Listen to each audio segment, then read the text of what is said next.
can take your money? Who can take your money? With a twinkle in their eye. A twinkle in their eye. Take it all away and give it to some other guy. The government.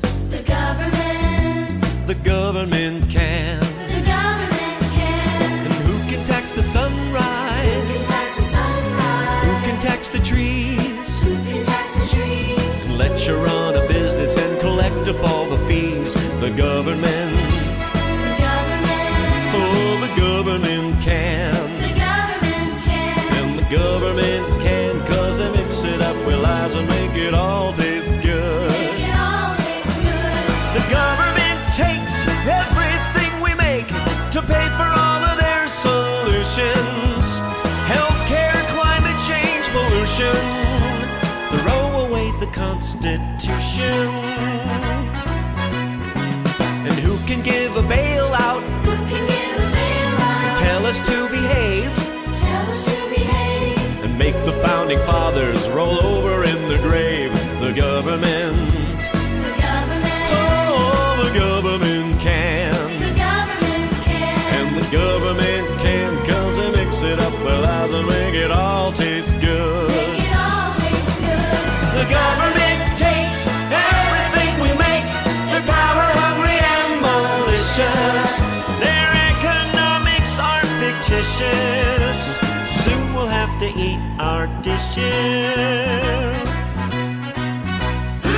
Delicious. Oh, who can be a failure Who can be a failure? in so many ways? In so many ways. And instead of getting fired, hey, we'll give ourselves a raise. The government. The government. Oh, the government can. The government can. And the government can, 'cause they make it up with lies and make it all taste good. Make it all taste good. And your Uncle Sam can, 'cause he mixes it with lies and makes it all taste good.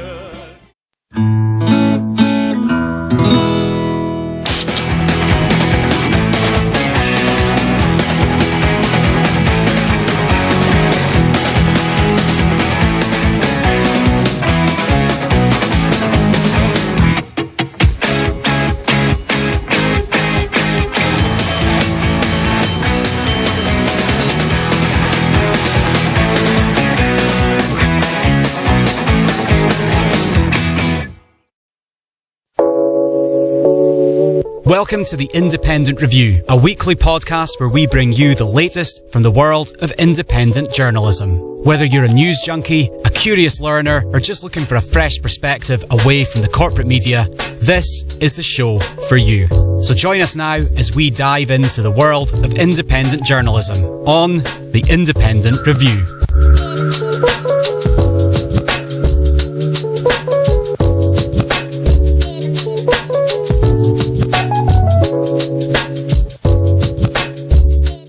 Welcome to the Independent Review. Today we have clips from Derrick Broze, Johnny Vedmore, Scott Armstrong, and AM Wakeup. Let's jump to our first clip with an update on the Thacker Pass lithium mine on native land.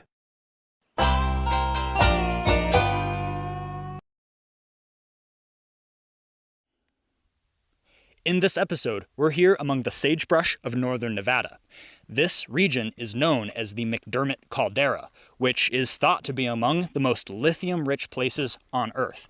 All around us are the signs of new mining activity to extract that lithium for use in things like batteries for electric vehicles, ostensibly a part of our more environmentally friendly future. The only problem is that lithium mining itself has its environmental costs, and this place, Thacker Pass, or Pihimuha as it's known, is a sacred place for this area's indigenous people. So we've come for the third annual Pihimuha commemoration event, which is put on by a group of indigenous and environmental activists called People of Red Mountain, to talk to and learn about the folks who are opposed to the idea of lithium as a part of our greener future. I'm Keegan Van Hook, and this is Us As We Are. As the record plays, love. As the record just turned.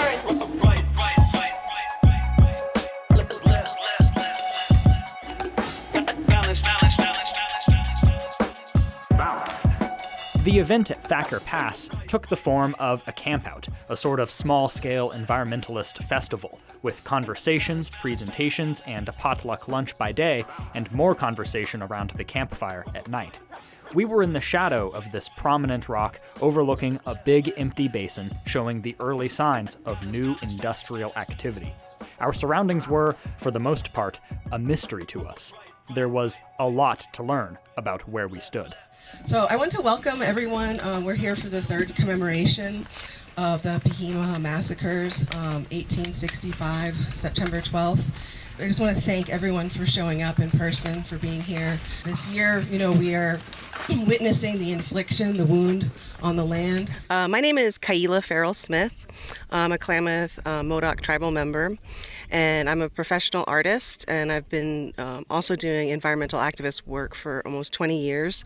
That work kind of combined has brought me out here to Pihemaha. This is a huge deposit of lithium. There's actually large deposits of lithium all throughout the McDermott caldera. It's a very hot commodity at the moment with this huge push for a transition to electric vehicles. During the Trump's administration, during COVID, they just gave the permits to Lithium Nevada, which is the subsidiary of Lithium Americas. So Lithium Americas, Canadian corporation, they got the permit, so that's why they have dug ground. I think it's important for us to continue to shine light on a bad project. It's doing a lot of damage and also potentially could set a really bad example. We're seeing efforts to move things faster for these energy transition minerals, and it's setting a dangerous precedent. And having this presence here is really continuing to shine a light on a bad process and a bad mine that needs to be hopefully stopped, but ultimately not duplicated. I believe right now that they put the water line in, so when you drive in here, we did have to cross over the water line. I kind of was describing it today as like an incision, like the wound has begun. Looks like they're beginning to lay out their area for what's called the tailings facility. We're looking at a year or two of construction before they'll actually, and probably won't actually producing lithium for another 3 years. My name's Day Hinkey. I'm a community member of People of Red Mountain, one of the members. Straight ahead of us is it's called Pihemaha. That name was given to this place when there was an intertribal war between Pitt River Paiute and the people here. My name is Myron Smart, and I'm from the Port McDermott tribe. Pihemaha means like rotten moon if you translate it into English. It was like a full moon, and it was one of those, I guess nowadays the white man, they call it like the blue moon, and that's the purpose why this place is called Pihemaha. The men went over that mountain range to hunt for buffalo. And when they came back, they found their families massacred and the bodies decomposing and rotting up there. And that was a name given to this place back then. And then there's another massacre here in 1865. This is where we hid from the cavalry when the cavalry came after us, when the cavalry chased us. And then when they saw us from clear across the mountain from the other side, and then they came out here and they massacred everybody, women and children, old people, everybody. What happened? Why did they commit such an atrocity? One of the ranchers called out to Winnemucca and said, hey, these Indians are being hostile out here.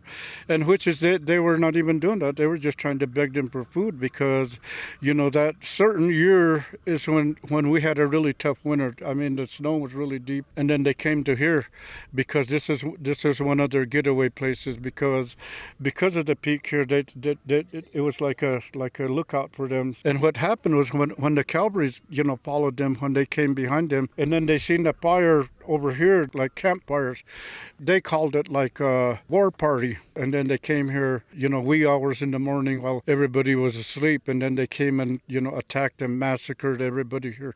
They decided it was a good time to come and,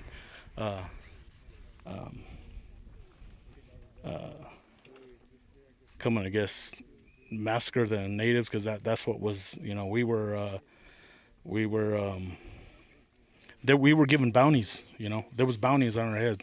That happened on September 12th, 1865. I'm Gary McKinney, Duck Valley Shoshone Paiute. Those who passed away and made that journey to the Milky Way, they're buried out here. There's the California Trail to the south and then the Oregon Trail to the north.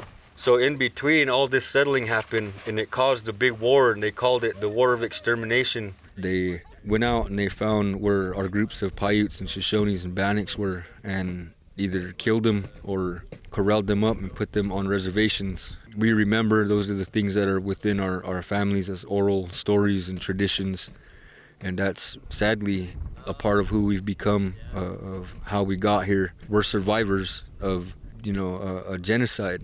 The only survivor out of there was Oksam, and that's my great grandpa. Well, he rode his white horse up north to a place called Disaster Peak, and that's where I come from. And so this place holds really significant value to us, So check that out. That's the view from the drone. Okay, turn around and go over there. Over to the rock?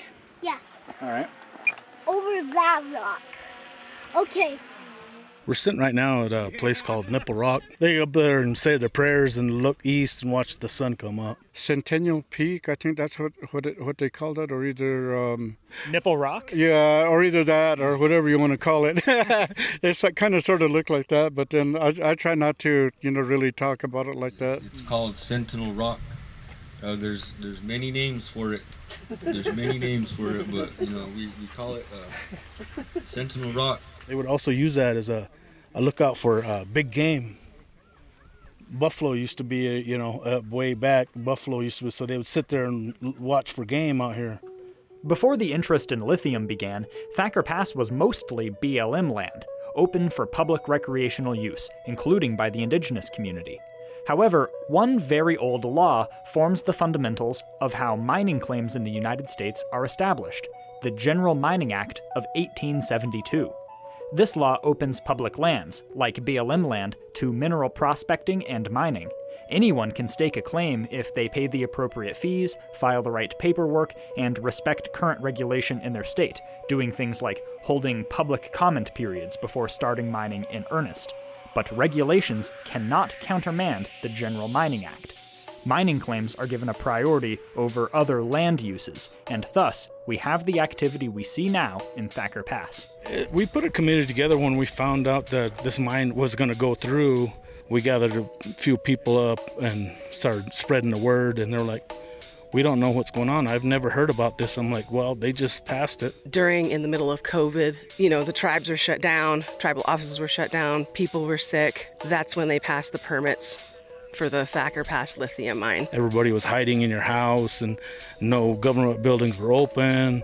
I guess it was a great time for the federal government to say, hey, let's get some things done. And they basically said, well, nobody made a public comment, so we took that as nobody cares for the land. They technically did the commenting period and some of those things that they were required to do, but it was just in the middle of COVID, and so nobody was really able to react to it or even find out that there was like a comment period open, and so then they closed it and went ahead and moved forward with the mine plans. Is that an accurate description of what happened? That is an accurate description of what happened.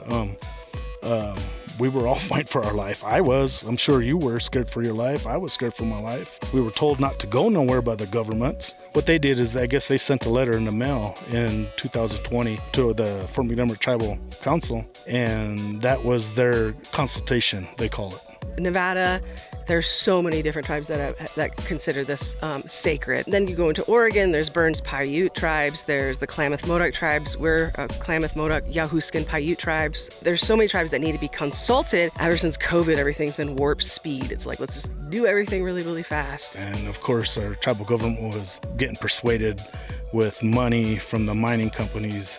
That's why it's important to break outside of, jurisdiction and instead of always depending on the tribal governments or the tribal councils to do that work for us.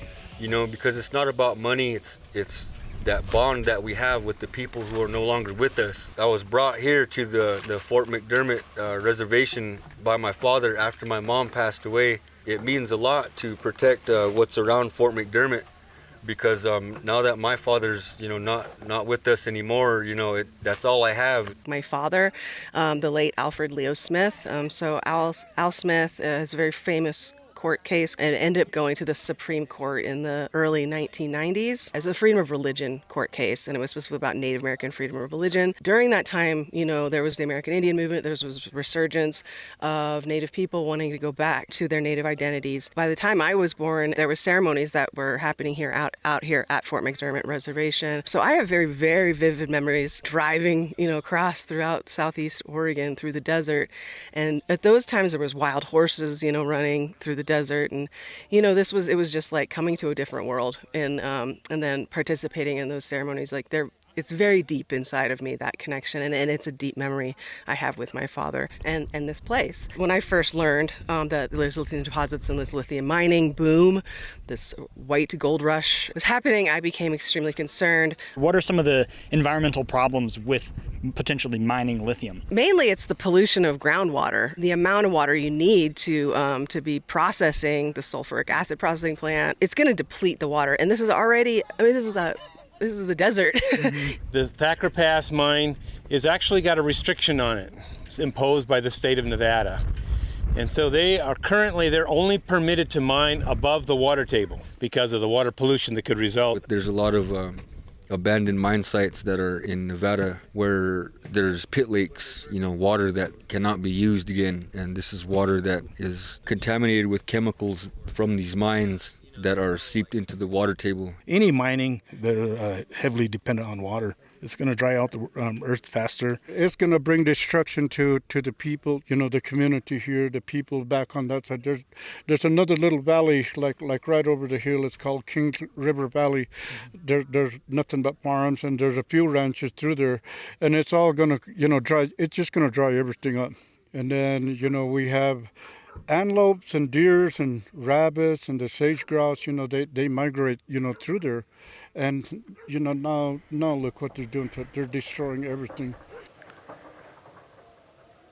So, my name is Sean Grasso. I'm a documentary filmmaker, making a documentary about the ecosystem here and the community, and also the potential for renewable energy out here. And so I found out about the story of the sage grouse out here, just how their populations are declining, and there's all these different factors to that. But a big thing was the potential lithium mine, and there's this really interesting question there where we have the potential for renewable energy, right, and domestic sources of renewable energy. But you also have this great ecosystem and community disruption.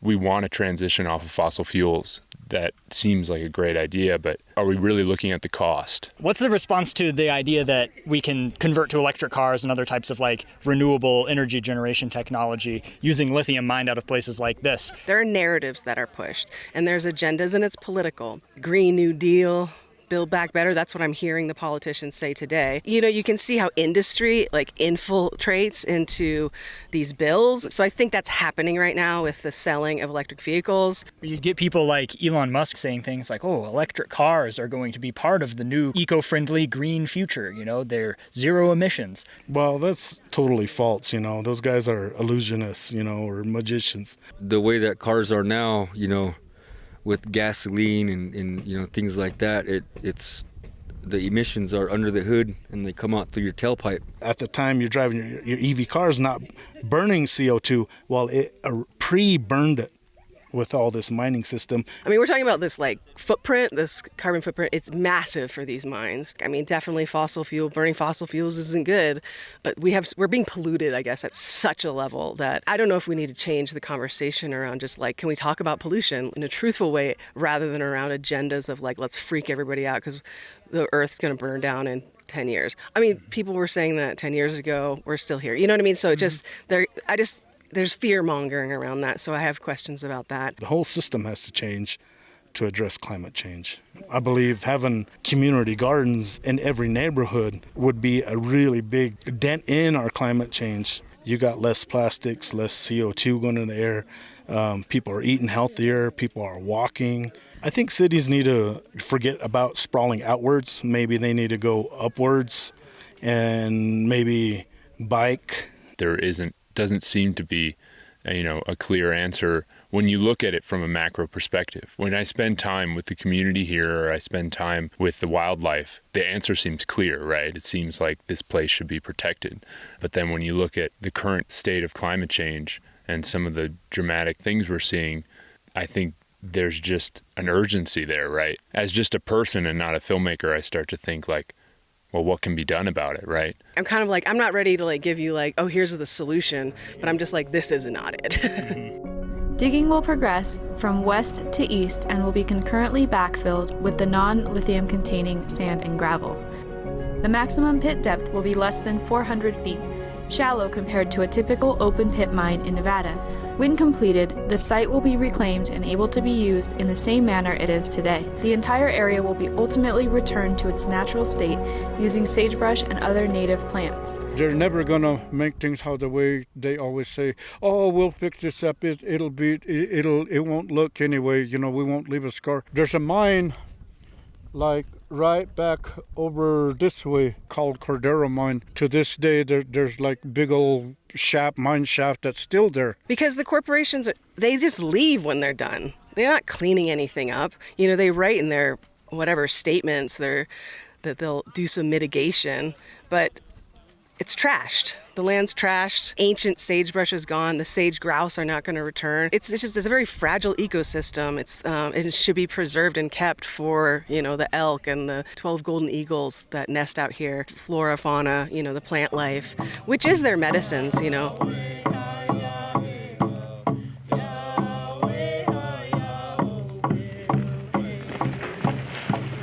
Well, right now, I'm going to ask all you media folks to shut your cameras off, recording devices. Quick note, so what we just witnessed was a prayer ceremony where everybody was handed tobacco and we threw it into the smoldering flames of this sagebrush pile. When we were all holding the tobacco and threw the tobacco onto the fire, what did that mean? What was that all about? It's our offering, our prayer to the people that had been massacred here, and be thankful, you know, to the Creator, you know, for us to be here, to be able to still recognize them.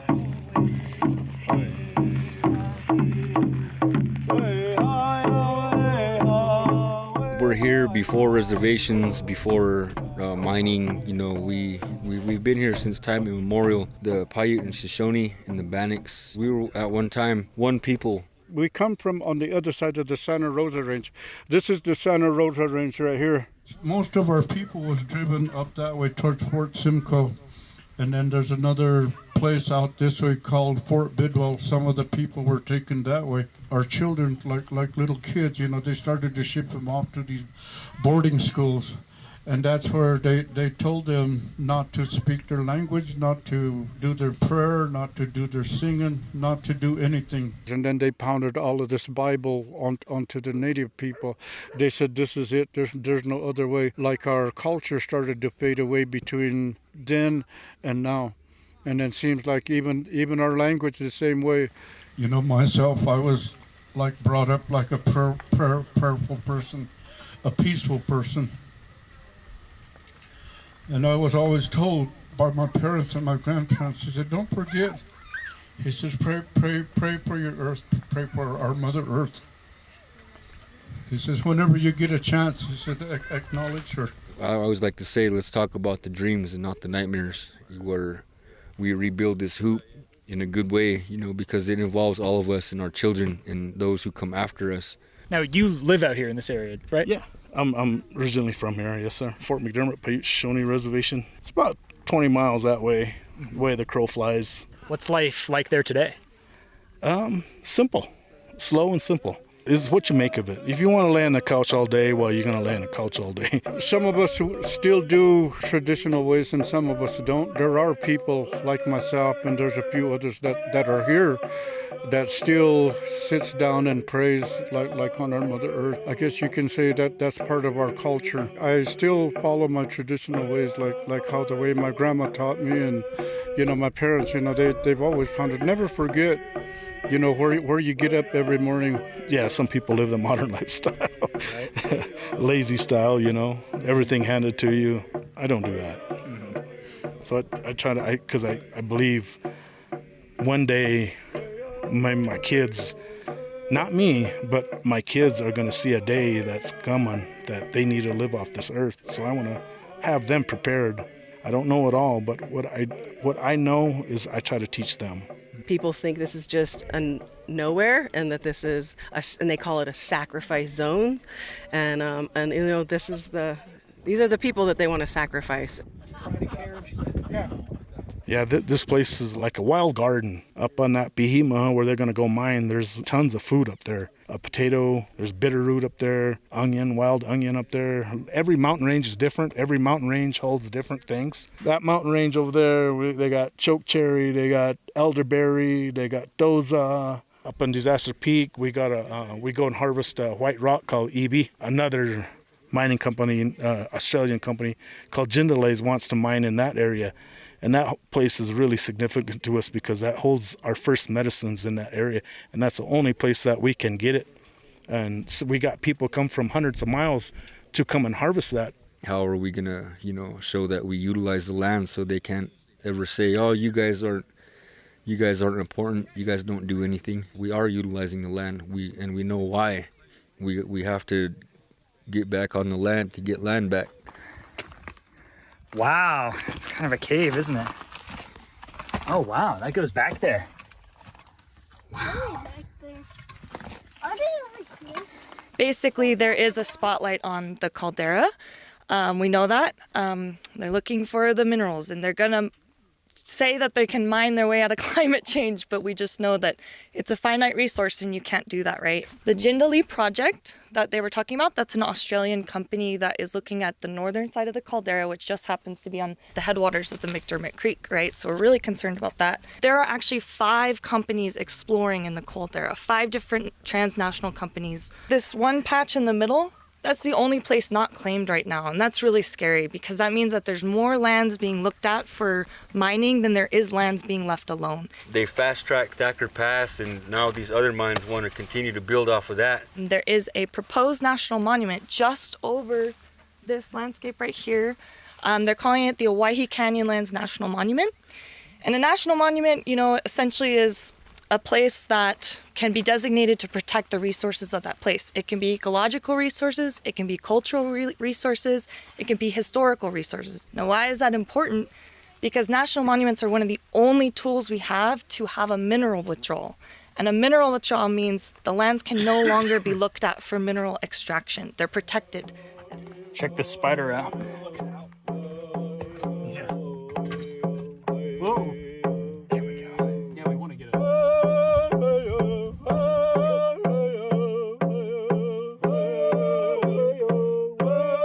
Part of being a documentary filmmaker is going where there are a lot of tragedy or a lot of different challenging stories, right?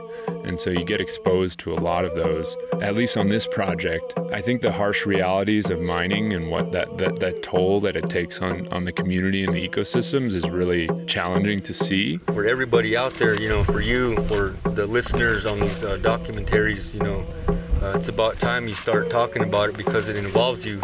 You know, this fight for this lithium, you know, we say life over lithium. Having, right, like 4 cameras on the person you're filming was a lot different from, you know, normally what I'm used to, where it's just me, right? It's good to know that there will be, a wide reach to the message here. Whatever is right or wrong in this controversy, now quite a lot more people are going to know about it after this event and as time goes on. Sure, yeah.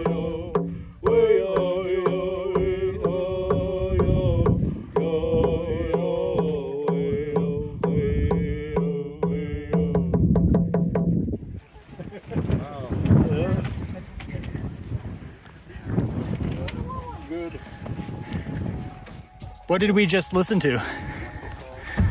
The heartbeat of America. Yeah. A song about the heartland. No, that's the drum's all about keep you going, you know. All I have to say about that. Nice. It was really good talking to you. I super appreciate it. Okay, thanks. Thank you so much. Yeah, Myron. you're welcome. It was really good talking to you. I really enjoyed it. Well, Sean, I really want to thank you for the conversation. Yeah, It's yeah. good to meet you. This episode of Us As We Are, as complex as it was to create, only scratches the surface of the discussion around how to balance environmental justice with the world's hunger for renewable energy technology. There's a lot more to learn about this subject, even just within our own region. That's why at Southern Oregon PBS, we're currently working to produce an hour-long local-focused documentary where we talk to experts and industry leaders about renewable energy projects being developed in Southern Oregon. We're aiming for a fleshed-out and balanced discussion of this broad topic, set to release in spring of 2024. Stay tuned.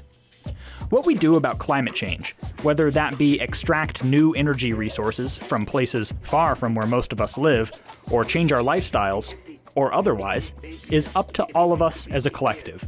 But for now, this is where things stand. And this is us as we are.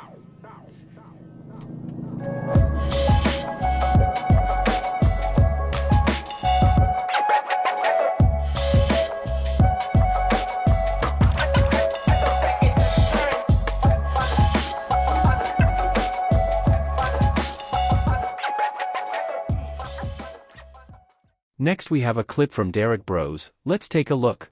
Hey everyone, this is Derrick Broze with the Conscious Resistance Network, and today we're going to pick up a conversation I had with journalist Tim Hinchliff about, actually I think more than a year ago. We're going to pick up where we left off because the agendas we talked about back in late 2021, as most of you will be familiar with, things like digital IDs, social credit scores, the rise of artificial intelligence, these things have only become more prevalent and I would say even more of a threat to privacy and to liberty in general in our world today. And Tim is doing some great work on this. We're going to talk particularly about some recent efforts by the United Nations and the Gates Foundation to push even further into this digital identity realm. And to enlighten us on that, we're going to have Tim join us today. So please welcome Tim. How are you doing, brother?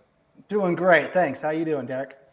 I'm doing good. Just, as I said, kind of, we're continuing the fight, right? Every day, however we can, trying to report on this. And I'll remind everybody, just in case you haven't heard of Tim's work, which I highly, highly recommend. We actually, as I said, spoke back in, I think it was all the way back in December of 2021, Understanding the Great Narrative and the Collective Strength Simulation, where we were talking about those topics, which I still think are relevant right now, and I encourage people to go back and check that out. But today what we're going to be focusing on is some reporting you've done here, Tim, at your site, The Sociable, sociable.co, which will be linked below. You have this one report from late October. The United Nations Gates Foundation 50 in 5 campaign aims to roll out digital public infrastructure. We'll talk about that term too, DPI now becoming a new acronym popping up, in 50 countries. And then just most recently, 50 in 5 DPI campaign launches to accelerate digital ID payments and data sharing among 50 countries within 5 years. So go ahead and just set the stage for us. What is the 50 in 5? When did it get announced? Is it already happening? And what are the goals of this? Okay, so 50 in 5, this is something I just came across. I saw that the UN had put out a tweet on October 25th. I saw the tweet on October 27th, and that's when I started to cover it and look into it. So 50 in 5 is a campaign to get 50 countries to develop and launch at least one aspect, one component of their digital public infrastructure, DPI. Now, DPI has three components. They call this, the UN calls this the civic technology stack. And those three components are digital ID, some form of digital payment system, and then real-time data exchanges between public and private entities. So the event, it officially launched on November 8th, the 50 in 5 campaign, and they have already announced 11 countries that have are the first mover countries, they call them. Those countries are Guatemala, Norway, Estonia, Moldova, Senegal, Sierra Leone, Togo, Ethiopia, Sri Lanka, Bangladesh, and Singapore. So those are the 11 first countries. They're looking to get up to at least 50 in the next 5 years by 2028. And so, yeah, that's they're doing this all in the name of financial inclusion, improved healthcare, and all these benefits for society. But in the end, what I see is just another way of getting more information and on people, and to control movement, control behaviors. And this is just what we've seen for the past few years. Except now, they don't actually need a crisis to kind of bring all these things together. Now they're just saying this is just a public good. They're not saying like, oh, we need digital ID for climate refugees right now, or we don't need digital ID for vaccine passports and stuff. But these things can all be added on later on. So you get like central bank digital currencies, carbon credits, carbon allowances, and things like that. So it's just a continuation of what's been going on for years. Yeah, absolutely. And I think that's the first important point is, of course, we're not necessarily talking about anything brand new. Anybody who's been paying attention to my work or your work is aware that digital identities have been rolling out. And as you mentioned, either under the guise of fighting climate change, let track your carbon credits and things like that, or of course the immunity/vaccine passports that we've seen the last few years. Those were just a step in this direction. And I've been talking about and writing articles and doing videos for a while now and trying to encourage people to look at the digital identity as a human rights scam, because this is of course being promoted through the SDGs, that we just need to get all the people, like in many of the countries you named in Africa and the global south, we need to get them on bank accounts and digital identities so that they can join the modern world and it'll help them and all these kinds of things. But it is very much just an effort to track and trace all of society as we know it. So I'm not surprised to see kind of a rebranding almost. It's still digital identities, but now they're like, it's digital public infrastructure, DPI, right? We'll talk more about that. But I don't know, I think you have seen it as well. The reason this also isn't too surprising for me is because back in the summer and then just back here in September, the United Nations and particularly Antonio Guterres was basically crying, saying we're halfway to the SDGs and we're falling short, we're not going to meet our goals, which I think, of course, is kind of reverse engineering, reverse psychology, just trying to encourage people like we need to put more effort more into these goals, but also maybe a true acknowledgement that the public at large isn't really kind of going along with the plan, so to speak. And so I'm not surprised to see things like 50 and 5 being announced. And this event, as we just saw on screen, the launch event was just a couple of days ago, right? So I'm not surprised because the UN is saying we have to accelerate the push towards SDGs if we're going to accomplish this in the next 6.5 years, right? So do you think this DPI is kind of part of that, like part of the renewed push, like trying to reinvigorate people, especially with a goal like 50 in 5 years? That seems like an acceleration on my part. Yeah, definitely. That word acceleration is key to this.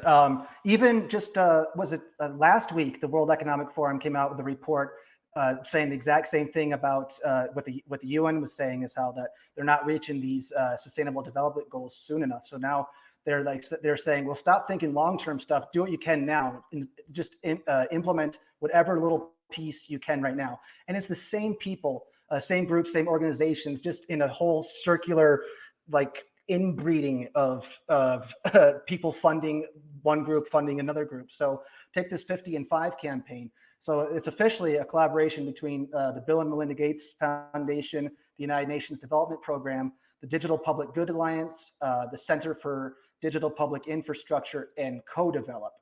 Now, if you actually look at who's behind each of these groups, it's all the same people.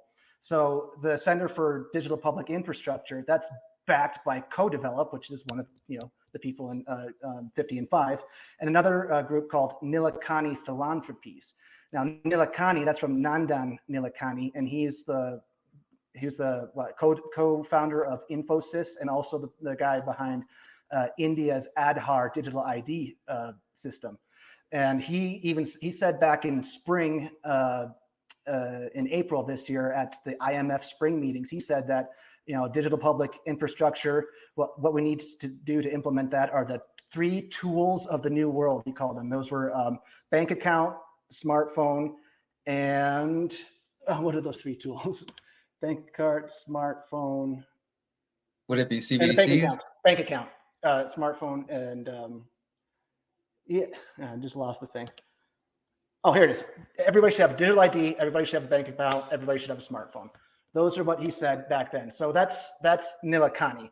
So going back to the people behind the 50 and 5, Co-Develop was founded by the Rockefeller Foundation, along with the Bill and Melinda Gates Foundation, and again, Nilekani Philanthropies, and also the Omidyar Network, which is all about digital ID. The Omidyar Network is the funder of MOSIP.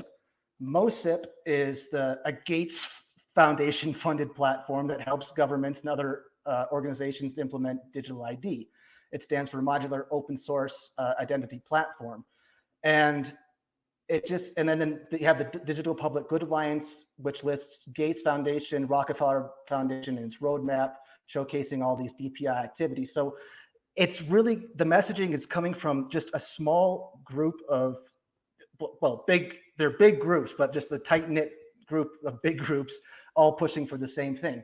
And they know how, we're talking about the acceleration of things and how people aren't really buying into everything, but they know how unpopular their ideas are. They know how unpopular agendas. Just go out on Twitter, if you look at if they allow comments, wow, there's a lot of backlash there. And that's why many of them just shut them off altogether because, man, no one's buying this.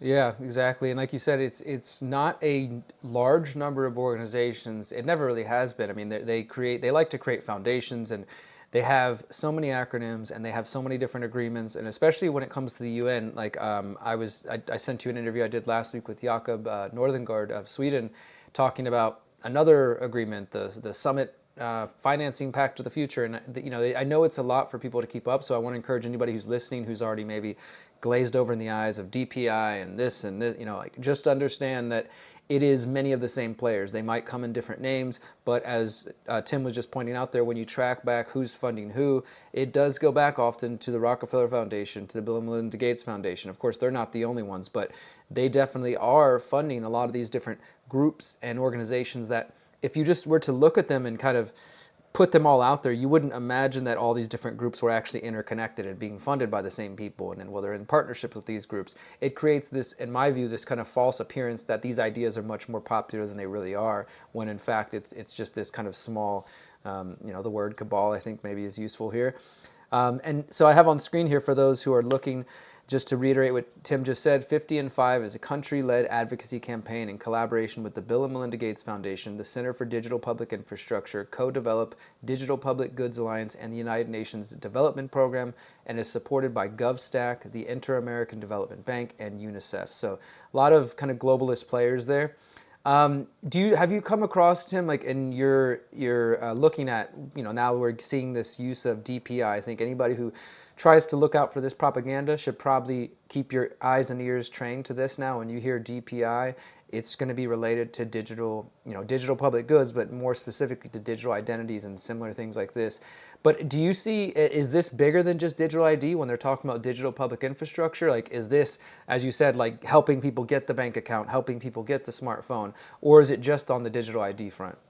So digital public infrastructure, it's much bigger than digital identity. Yes, that's a main component. That's one of the 3 components, but also is the payment system. And there's literature coming out from especially the G20 and the B20, how that's going to be central bank digital currencies. So yes, of course, everything's tied into the digital ID and a digital wallet. And the European Parliament, was it last week, they're saying that they are going to introduce that bill in there. They're pushing that through for digital ID. But this digital public infrastructure is more than a digital ID. It's got the payment systems, and it's also, I believe, tied into smart cities as well. So think about those ultra low emission zones. Those are for your car and stuff. But you can imagine like limiting movements anytime that there's a perceived crisis, or if they say the climate is going wrong, we have to implement this rule, this law, then that would be pegged to your digital ID, which affects your what you can do with your programmable money. And then the other part of it is the data exchange. So it's not just using these tools for you, the individual that has this ID or is using the money, this programmable money, but it's also for the institutions and governments to share all this data about you with each other. So anytime, just with a flick of a switch, it can just be shut off, or just even last week or a couple weeks ago, IATA, the International Aviation Travel Association, which represents like 300 of the major airlines, they just piloted a digital identity-based solution, which takes the passenger from how to pay with digital ID, how to book a flight, and how to do all of this. And they said the goal was always to get people on this biometric digital ID system. So it's converging in so many different ways. So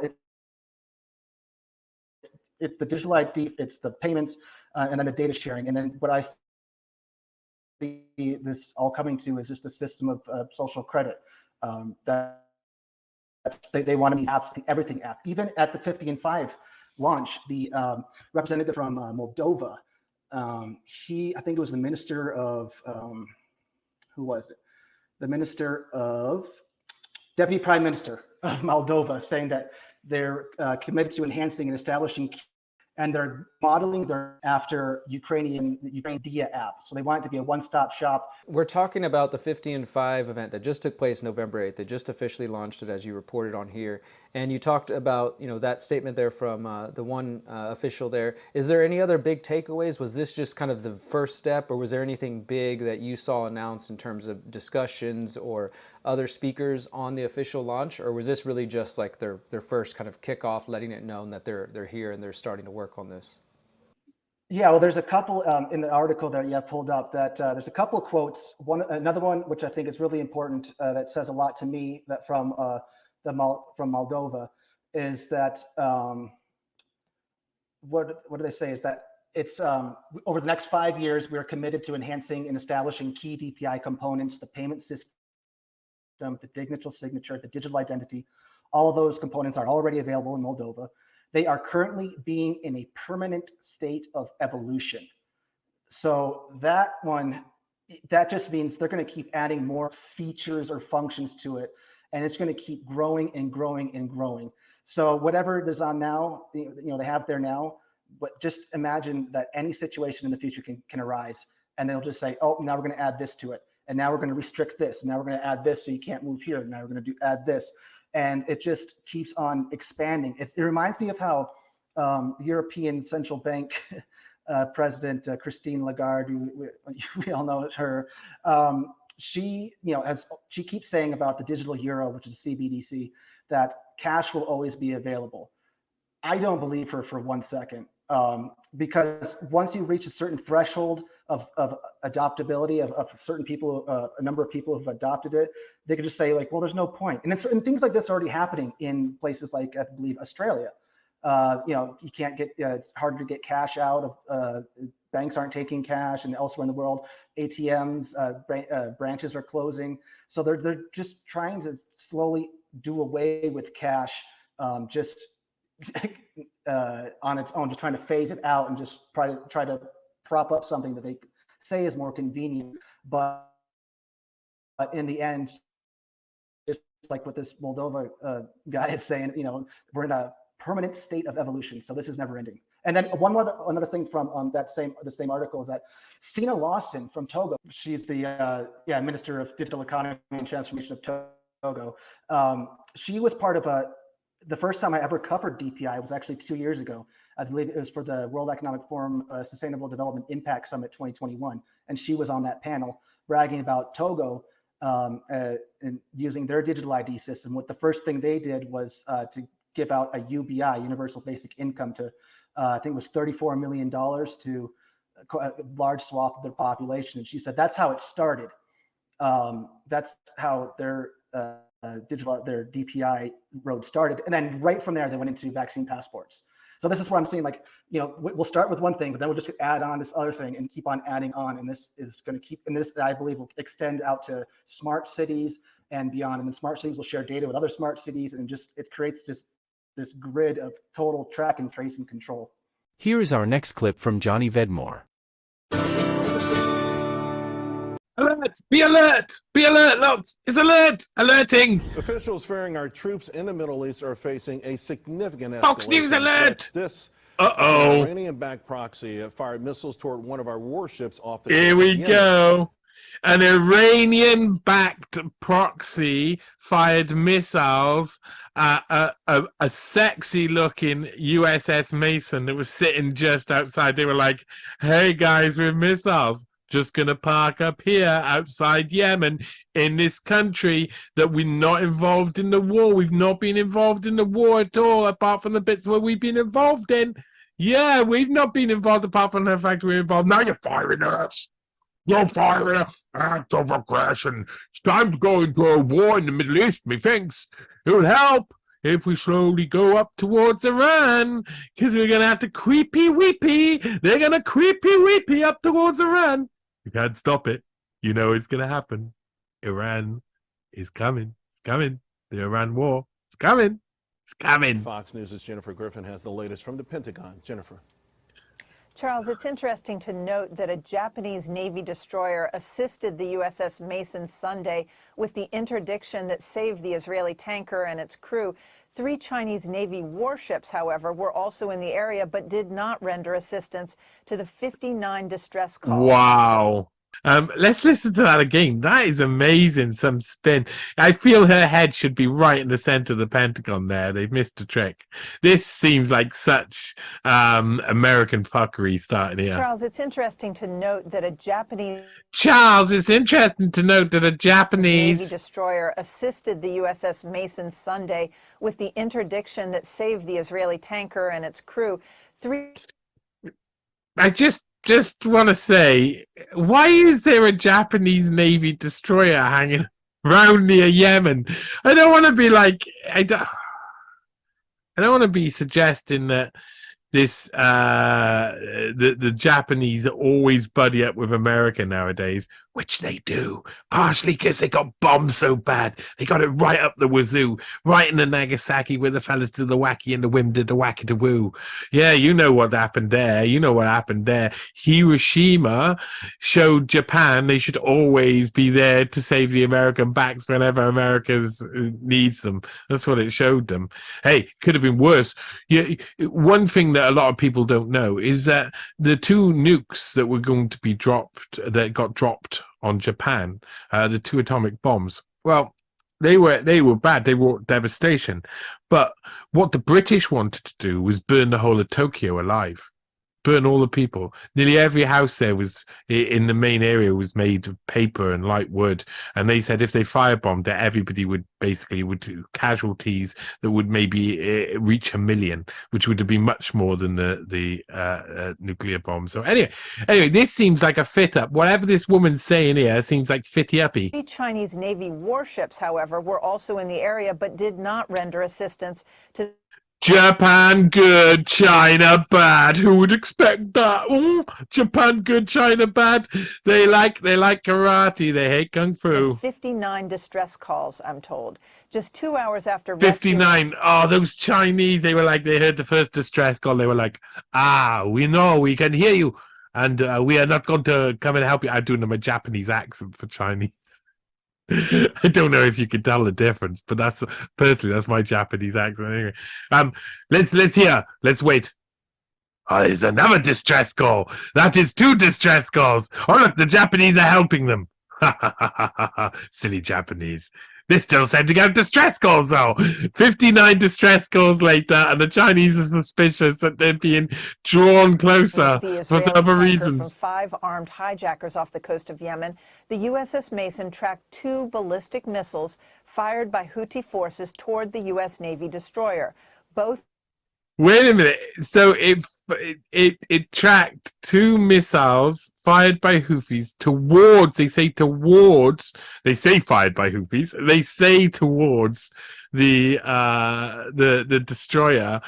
The destroyer can look after itself. What type of is this? Is the Gulf of Nanopkin? the Gulf of Numpkin.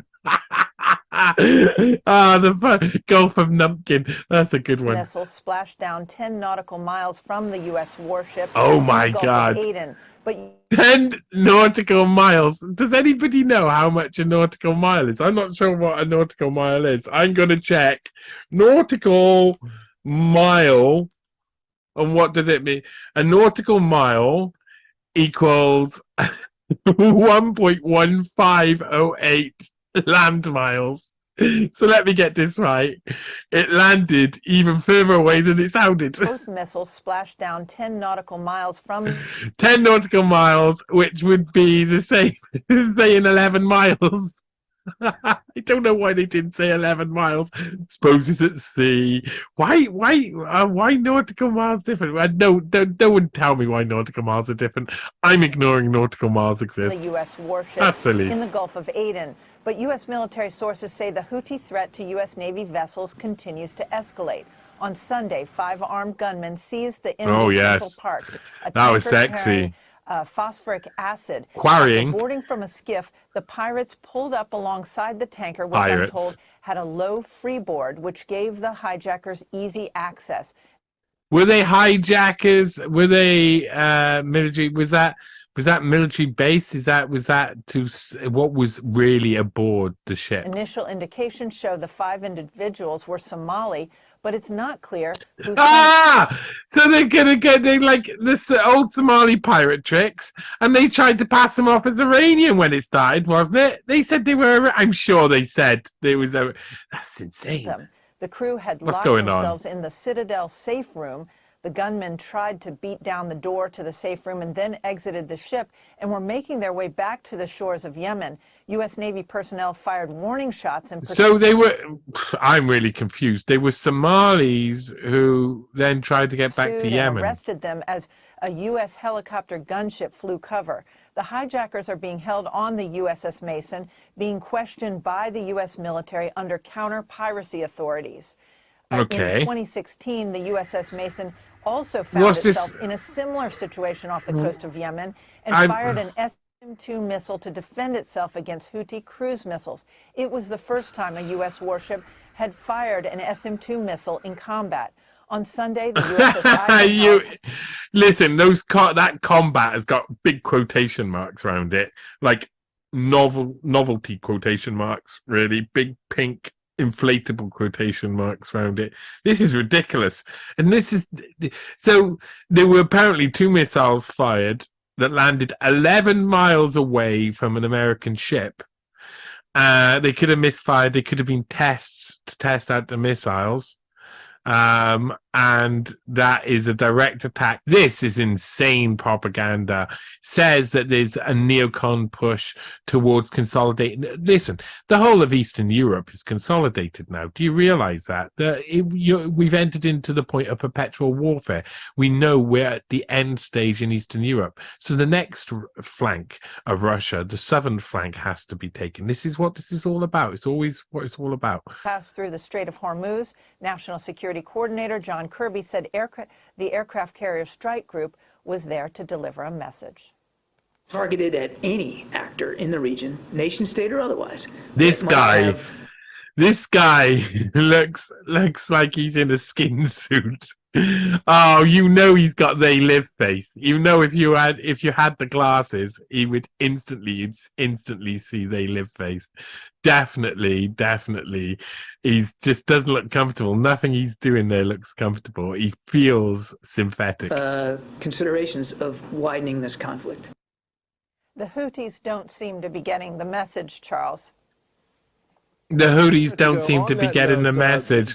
What message? What type of line was that? The Houthis don't seem to be getting the message. They fired 2 missiles, and the Americans put out a load of distress signals, and the Japanese. I don't see what they didn't get. What message? Obviously we showed strength. We 74 attacks. Our presence is felt. There's an aura about America's presence. By the same token, though, like these are like we go into someone else's waters and we hang around with our big naval combat ships, our poor little naval combat ships that can't handle themselves. We hang about out there and we watch and and they're like, we don't trust you.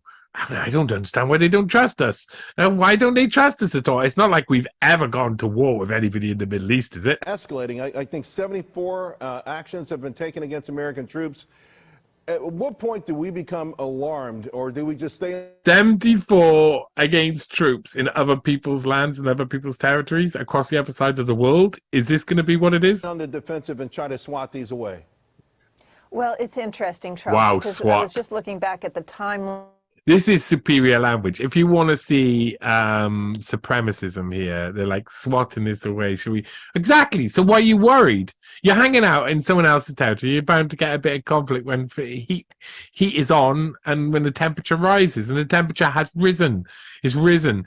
And they seem to be putting themselves. They want there to be something. They want there to be something. Line for the number of attacks that the U.S. Navy has either fielded or intercepted or not responded to from the Houthis in the last 2 to 3 weeks. If you go back to November 8th,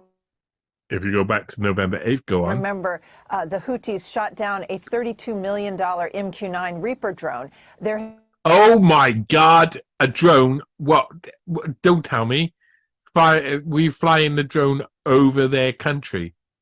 And what would happen if, say, I don't know, a Chinese weather balloon came over America?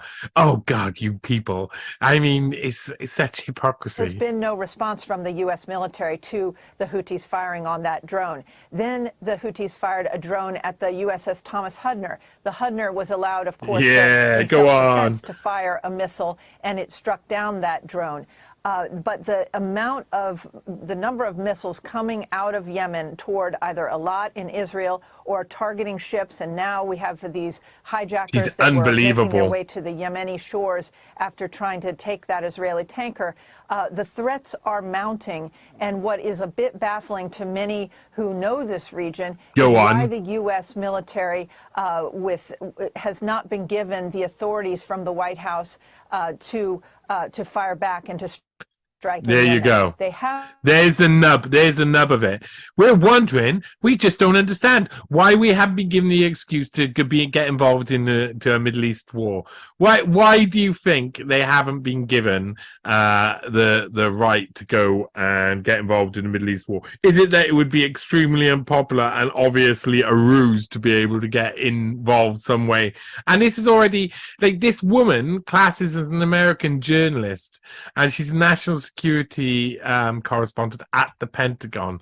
So a lot of this is you hear this is like someone who makes their money liaising with Pentagon officials. Fired back a few times in Iraq and Syria, but it's been few and far between from those 74 attacks that we've documented of rockets. Oh my God! What about the rockets and drones at the Americans? I mean, come on. Constantly, almost nightly, targeting U.S. troops that are at those outposts and bases in Syria and Iraq. Wow. Charles? Jennifer? Well, out in... Do you hear yourselves? This is it's unbelievable. It's master race stuff. It's like you're in Syria and you're in Iraq. Those are other people's countries. Other people's countries. Occupying force with no power in the region and saying, oh, we're getting attacked for hanging out. If another country was hanging out with a military base in your country without you wanting it, and what do you think would happen? This is so American, and modern America is hard to watch. Griffin at the Pentagon, rather. Thank you so much. Always appreciate it. Hey, Sean Hannity here. Hey, Sean Hannity here. Hey. Israel. Hey. Middle East. Hey. American dominance. Hey. News pasty. Next is a clip from Scott Armstrong and his interview with T. Snyder on his new episode. So without further ado, I'm very excited to bring in my friend T. Snyder, who's just an unbelievable filmmaker, writer, the most prolific editor I've ever seen in my life, storyteller. Like he's doing a lot of amazing stuff in the world. So Mr. Teese, welcome to the show.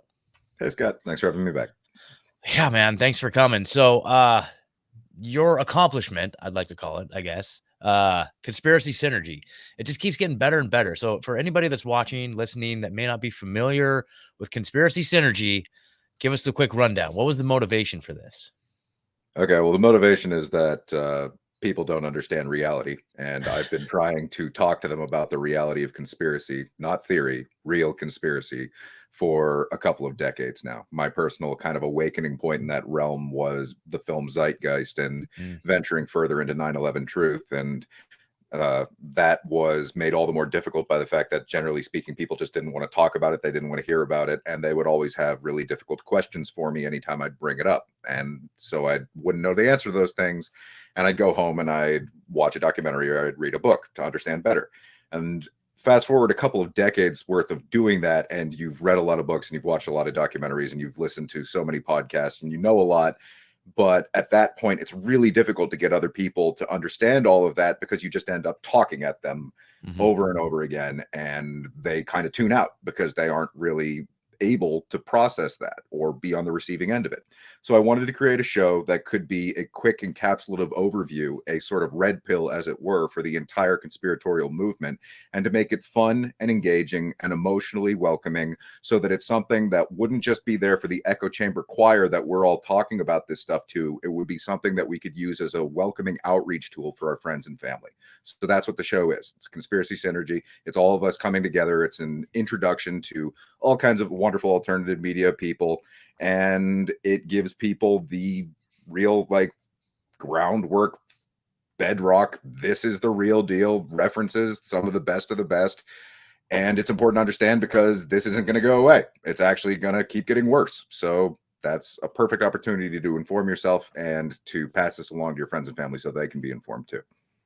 Yeah, man. And so it's conspiracysynergy.com, you guys. Make sure you go check it out. There's an episode, or there's a link in the description.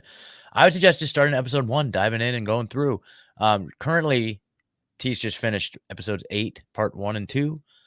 And I just can't even tell you, man. Like, do you feel like your skills as an artist, as an editor, are increasing with each consecutive video? Like, do you feel like you're just leveling up each time, or what are your thoughts on that? Kind of. It's more that I'm realized that I have to spend so much more time on the aesthetic side of it than just the information presentation side. And that isn't necessarily my skills so much as it is just having to take the time to do it. Yeah. And that's the reality. Like, if you ever see the kind of that meme where it's like a professional artist draws a Spider-Man in like 10 seconds and it looks kind of like Spider-Man, it's crap, versus the one that takes a few hours and it's well shaded and all that kind of stuff. That's the reality when it gets into really high level video editing, and it's called rotoscoping, which is when you draw over each individual frame and things like that. So if you do the really top tier stuff, it takes so long.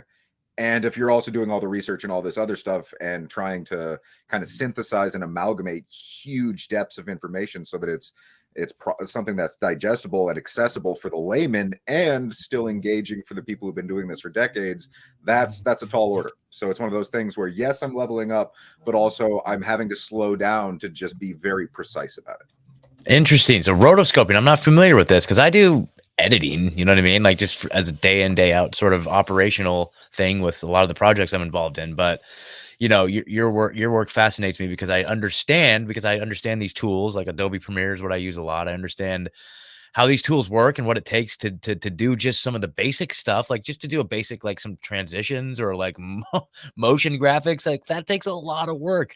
And like what you're doing is just so next level. I can't even wrap my mind around it. I try to like look at it from the lens. Sometimes I get distracted from the content you're talking about because I'm so captivated. Like, how did he do that with the editing? So I'm curious, just, you know, for me personally, like, what is rotoscoping? Like, I don't know what that is, or what tools do you use?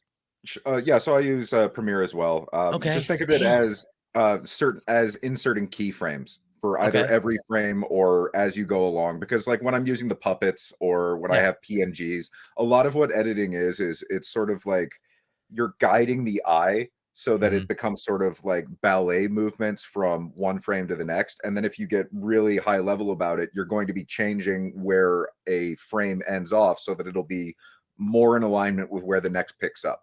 So that makes it so that it's an easier transition in the mind of the recipient so that they aren't feeling all like jostled. And so, yeah, it's just the fine tuning of the ballet movements of the eye as it watches the product.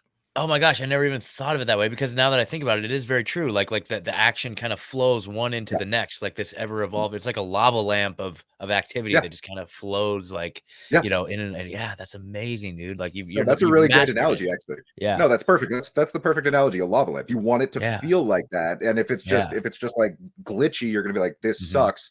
But if you can just kind of watch and you're just like, you get sucked in. So yeah, that's perfect. It's amazing. Well, I do want to take a moment to kind of just show the people, we just got to put this in front of the people sometimes. It's like that, what is it? I don't even know. There's that movie where it was like, you know, the classic meme where the people are just like prying, the guy standing behind the lady just like prying her eyeballs open. You know what I'm talking about? Have you seen that Clockwork one? Orange, or Well, no, is that... okay, there's the Clockwork Orange. How about that? Everyone knows a Clockwork Orange. So sometimes you just need a Clockwork Orange people a little bit. So I did want to just kind of just put this in front of people right now, and just really encourage everybody to go take a moment out of their day, or, you know, it's really, I mean, plus these are like 30-minute episodes, you know, 30, you know, ish minute episodes. And it's like, it's a worthy investment, and it is so shareable. And that's just what I love about it too, is that this information is packaged in such a way that it's like, you know, this is a lot of times like the darkest stuff that we talk about, and it can be very demoralizing and blackpilling. But when you present it in the way that you do, and just kind of your narrative style is so funny, and between that and the graphics, man, like you just nail it. So it's just cool. So, well, let's take a moment and watch it. We'll come back and reflect.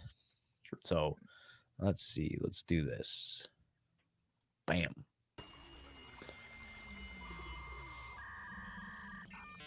Hello, interwebs, and welcome to the 8th episode of Conspiracy Synergy.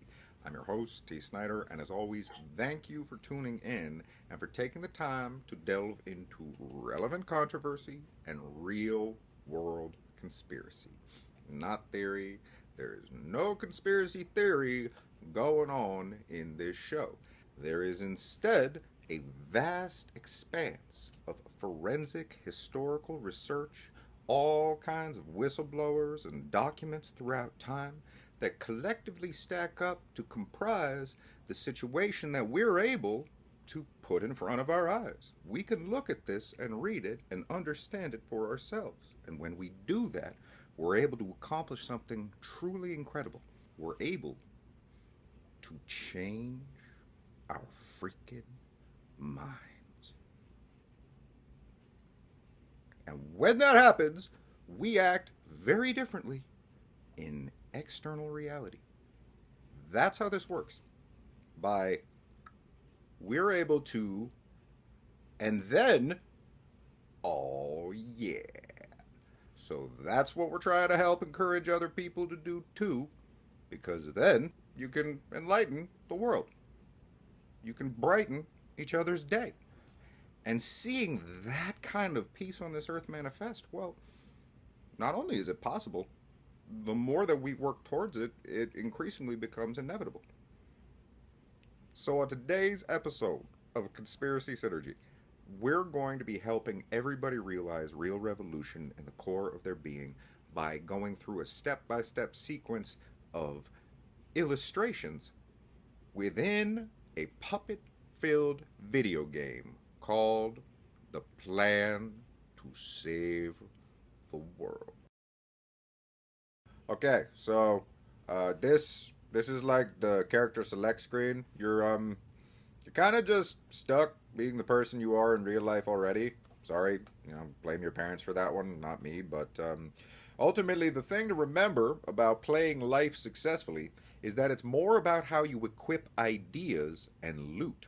Our ideas are like enchanted gems, giving us powers, or plaguing us with fears. The gear you wear or the stuff you carry does the same thing. It can either help you or slow you down and potentially keep you from accomplishing anything at all.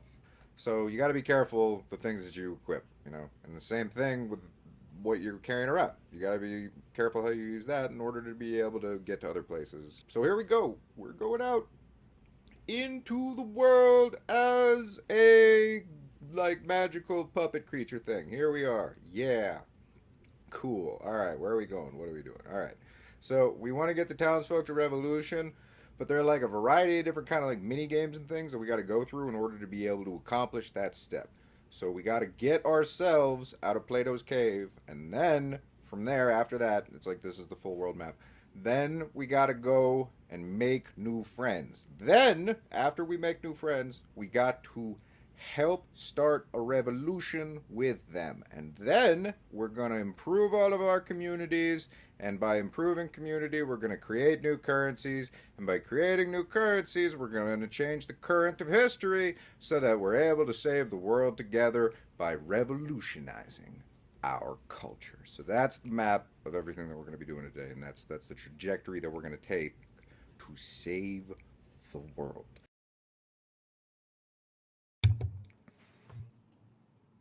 Hold on, I'm muted there.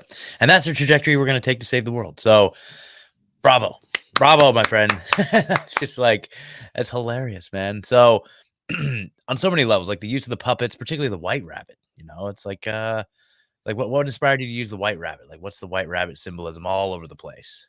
Yeah, sure. So that's Red Pill Rabbit, and it's kind of like a melding between the Alice in Wonderland White Rabbit and then the Red Pill from the Matrix. So it's just the conjoinment of those two nostalgic kind of flickers in our mind.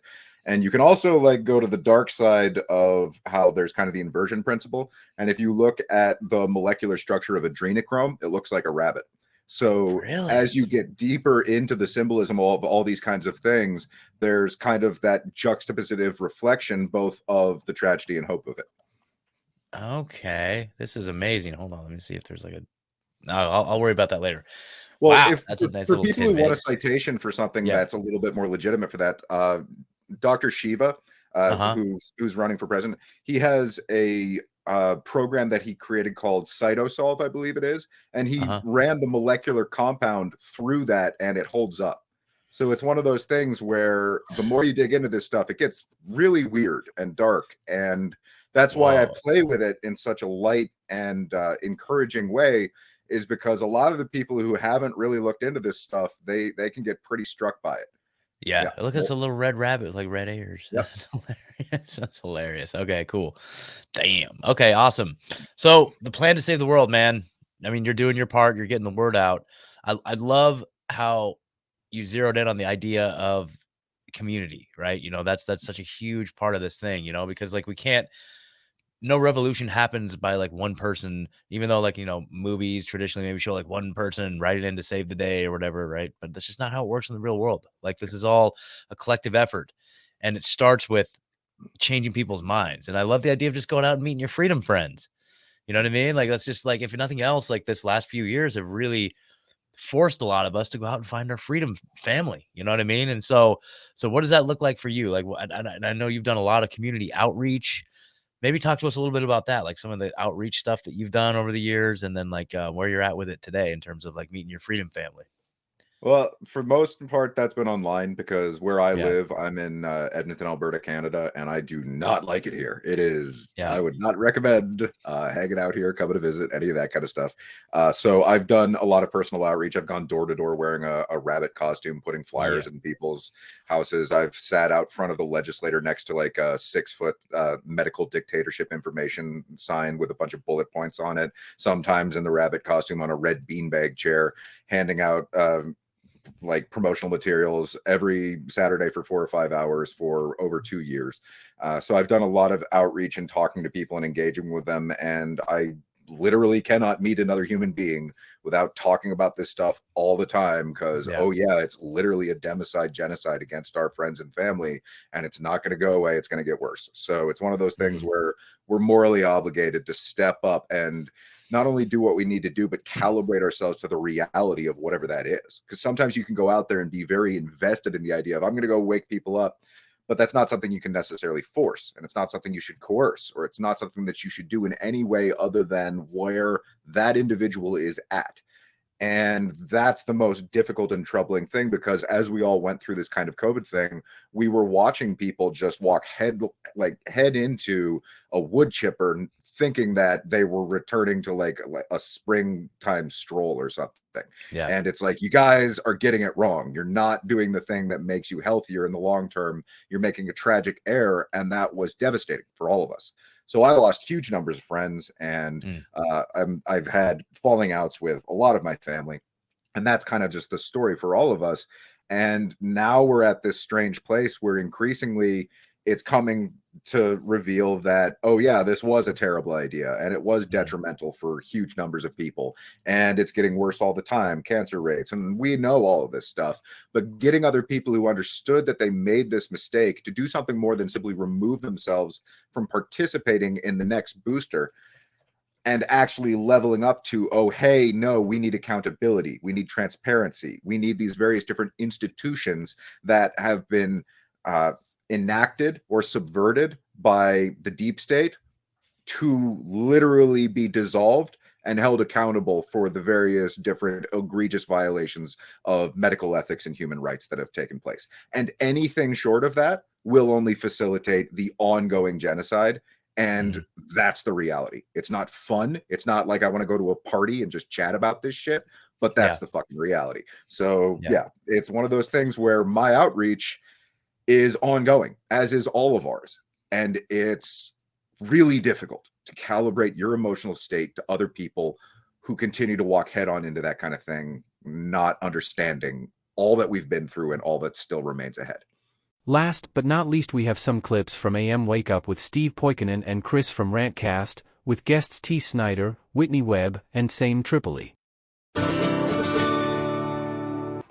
I saw something yesterday that I don't know, it was at least like, it was like, holy shit, dude, that's got the FBI has basically been ordered to give up Seth Rich's laptop now after 7 years of holding on to it, and it's only bits and pieces that they're letting go of too. So this came through yesterday. Our FBI's motion for clarification or in the alternative reconsideration memorandum opinion order entered September 29th, 2022. We talked about this when it happened. Plaintiff's motion for clarification of the memorandum opinion and order. Having considered the motions and the relevant pleadings, the court finds that the defendant FBI's motion for clarification should be denied. Further, having considered the motion, relevant pleadings, the court finds the plaintiff's motion for clarification in the memorandum opinion order should be granted in part and denied in part. So the synopsis of all of this is that for the last several years, mostly thanks to an attorney named Ty Clevenger, said I guess the understanding that the FBI has been in possession of DNC staffer Seth Rich, who was murdered, if you guys don't remember, back in 2016, and is thought by many to most to have been one of the people involved in getting the contents of the DNC servers over via a couple of different cutouts to WikiLeaks, which they then, produced as the DNC emails, and it caused a big shakeup. Seth Rich was murdered in Washington, D.C., close to his neighborhood.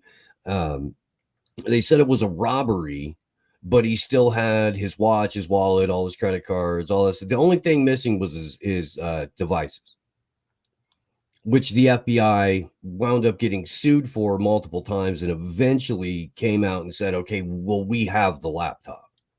They've never given a reasonable explanation as to why they have the laptop, how it came into their possession. Nobody was ever arrested in connection to the murder of Seth Rich, nor questioned. But somehow the FBI just magically wound up with his laptop. Okay, so the contents of that have been sued for via Freedom of Information Act requests, multiple FOIAs. And so now the court is saying, okay, there's a thing called a Vaughn list where the FBI is going to have to item by item justify why they can't release this particular thing. So everything that's already been granted for release by the court has to be released to the attorneys.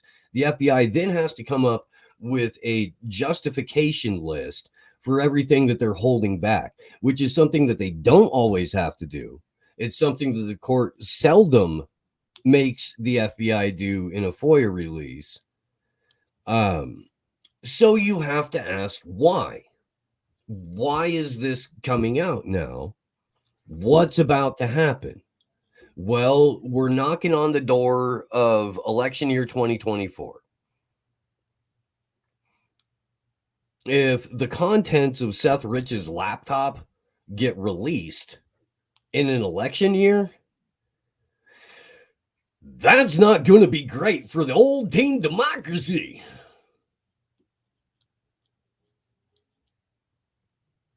So that's definitely going to be something to look for. And I'm going to try to get a hold of Ty Clevenger again because I had him on a couple of years ago. It was a decent conversation. But we haven't reconnected since. It might even been 3 years ago now. But do you think that information will ever get out? The actual relevant goody shit? We already know. What comes out will be good for forensic historians. Yeah, that's what I think, because we already know that that Seth Rich most likely downloaded the contents of the DNCs onto flash drives. Those flash drives were then given to Michael Ratner, who is no longer with us. Who was Michael Ratner? He was an attorney. You saw him on Democracy Now! All the time. Michael Ratner then got them into the Ecuadorian embassy. Several months later, they were released as DNC files or DNC emails. At least that's how the story goes. But that's how the story goes inside the fucking circles that involve the WikiLeaks community, a lot of the independent media, and to a degree, both US and UK intelligence, because there have been a couple of people that have come over from that side to be like, so I actually kind of do give a shit about freedom of the press, and this is pretty wrong. Maybe we shouldn't be doing this. I don't know. And so it'll be wild to see how that plays out. That's for sure. Did you look at that video I sent you about Seth Rich? Yes, but I didn't give it my full attention. I don't even remember where it came from, but it's an interview with someone who's completely blurred out talking about Seth Rich. Because I have a 30-minute version and then I have a couple clips. Mm-hmm. Let's play this one short clip, see if anybody knows where this comes from. Because it could be bullshit. I don't know. It's just in my thing, so. So back to Rod Rosenstein for a moment. What can you tell? Can we boost the audio on that? His involvement with. Yeah, I don't think I'm going to be able to boost it. Type of intelligence transfer into groups outside of the country. This goes back to the FBI operation called Ghost Stories. It was very successful. They just kept heavy surveillance on known Russian assets within the U.S. Everything they were doing, they found, what they were communicating back. It was just surveillance, but if you knew what they were sending back, then it would go the other way. You could tell what they were accessing, what they had access to. It's a really good operation. It was very successful. It was Obama and Biden who did the Russian reset along with Secretary Clinton.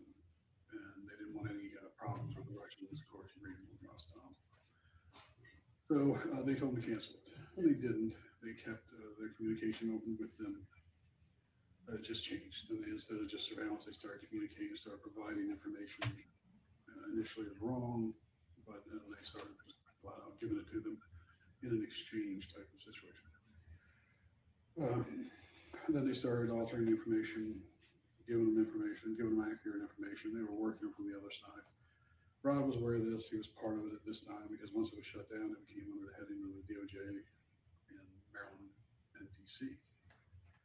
So he was part of it, and they were giving us this information. They tried to pay him, and he didn't take it. He was like, oh, no, because they were coming towards 2016 at the time, and he was angling for a big position. Attorney General, Supreme Court, and hopefully Vice President. So he didn't want anything like that to pop up. Well, Sean Bridges was actually taking the money they were offering. He was laundering it through Bitcoin around the world, and Rod was hyper pissed when he found out. It's one of the reasons he went after Sean and put him in jail. He's still there. So the deal was you get 6 years, keep your mouth shut, we'll go after you for everything, and get 40. But he started talking, had too much access. That's how that works. They brought him out to Virginia, where he's at now. Just keep. Did you hear what he said? giving a dude 6 years instead of 40. 6 years, you do your time quick instead of the 40.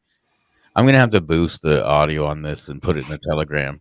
Yeah, I couldn't really hear much Because of this came, I got this before Ukraine, Russia. This is year. I can look at the meta on it, but like you said, they were laundering money all around the world with Bitcoin.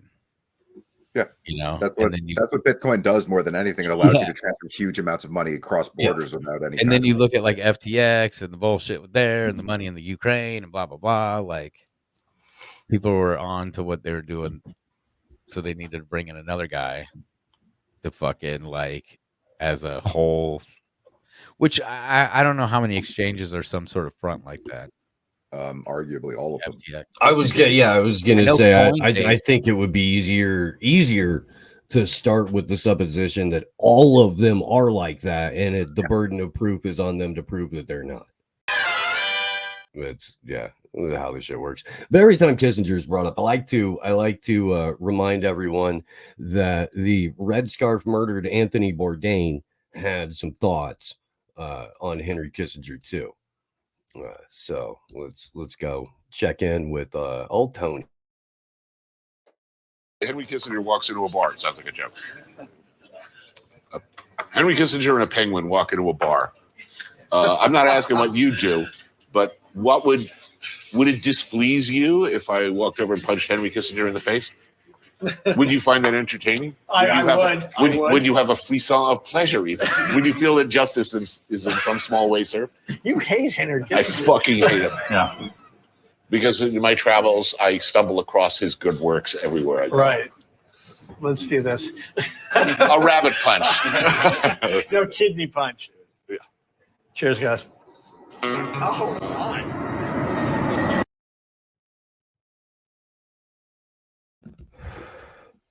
Yeah, I just to hear somebody like of that, and then I gotta do this one too because it's the penultimate Anthony Bourdain quote on Henry Kissinger. Once you've been to Cambodia, you'll never stop wanting to beat Henry Kissinger to death with your bare hand.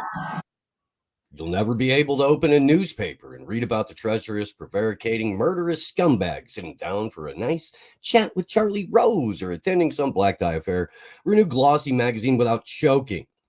Witness what Henry did in Cambodia, the fruits of his genius for statesmanship, and you will never understand why he's not sitting in the dock at The Hague next to Milosevic. Yeah, you see the Rockefeller ice. I don't know what it was. Would they lighten up the tree? And they had a Palestinian, and then they found out Henry Kissinger was dead. And this reminds me of when Osama killed Obama.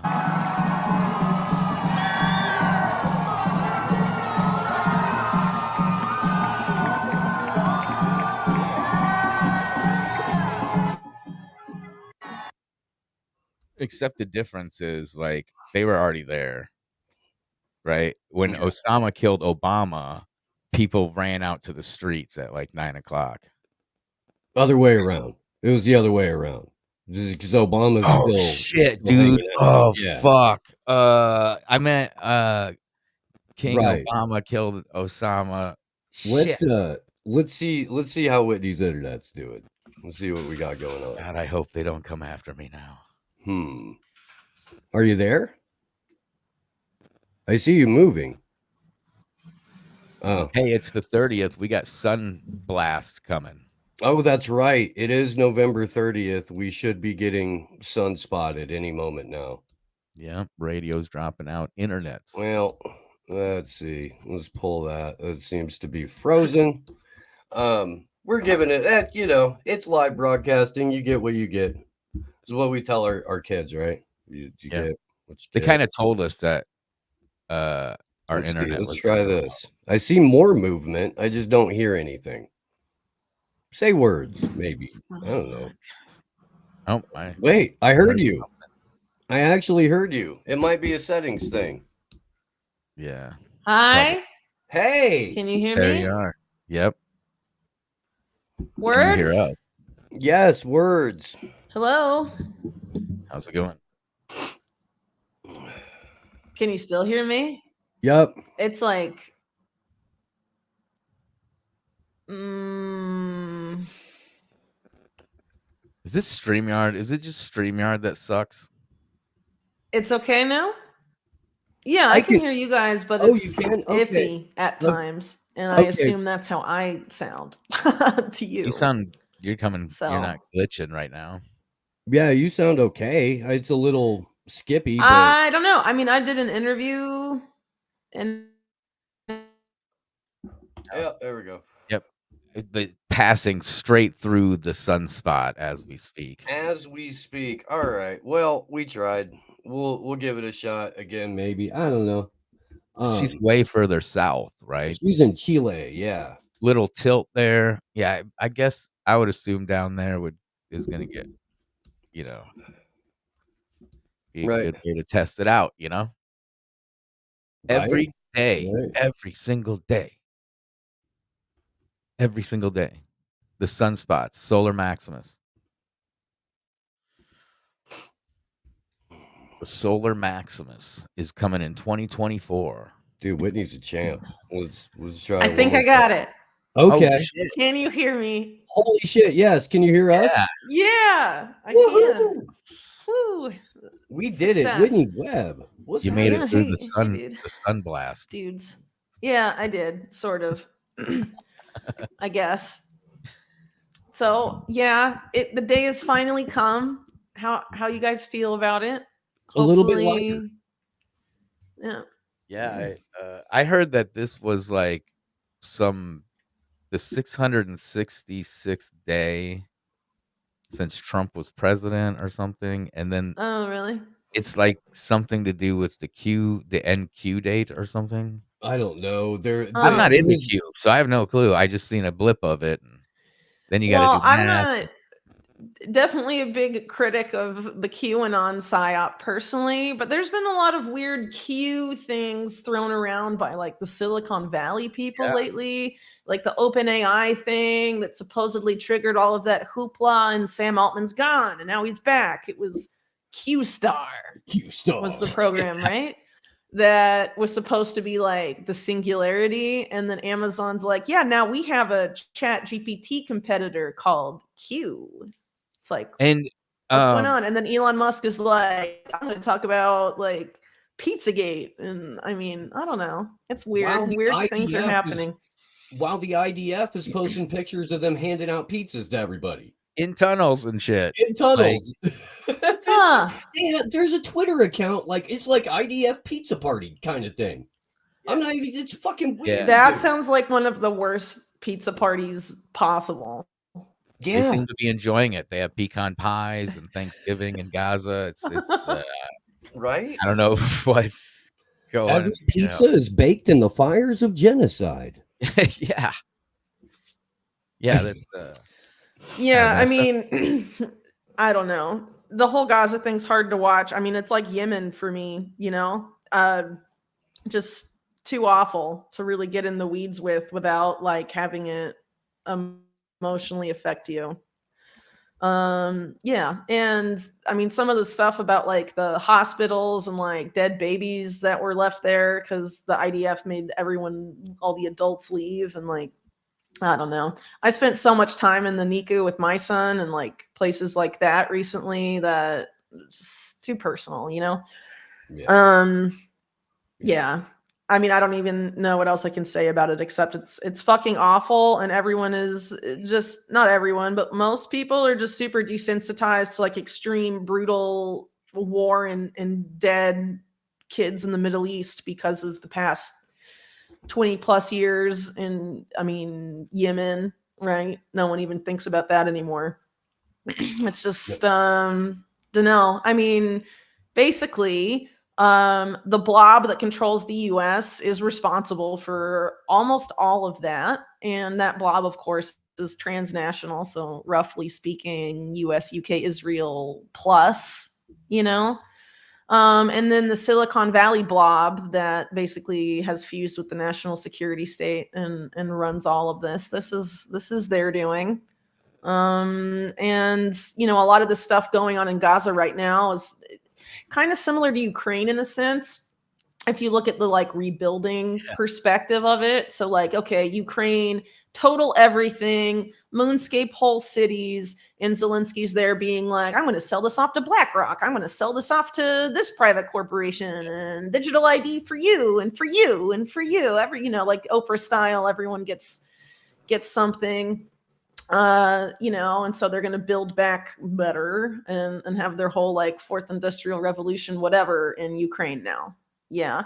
If it's not already well on the way to being that. And so all this stuff is being fielded for Gaza to be the same when the conflict ends. Elon Musk talking about, like there should be, I'm going to help with the government post Gaza. And then right before that, Naftali Bennett is like, we need a technocratic, exact words, technocratic government in Gaza.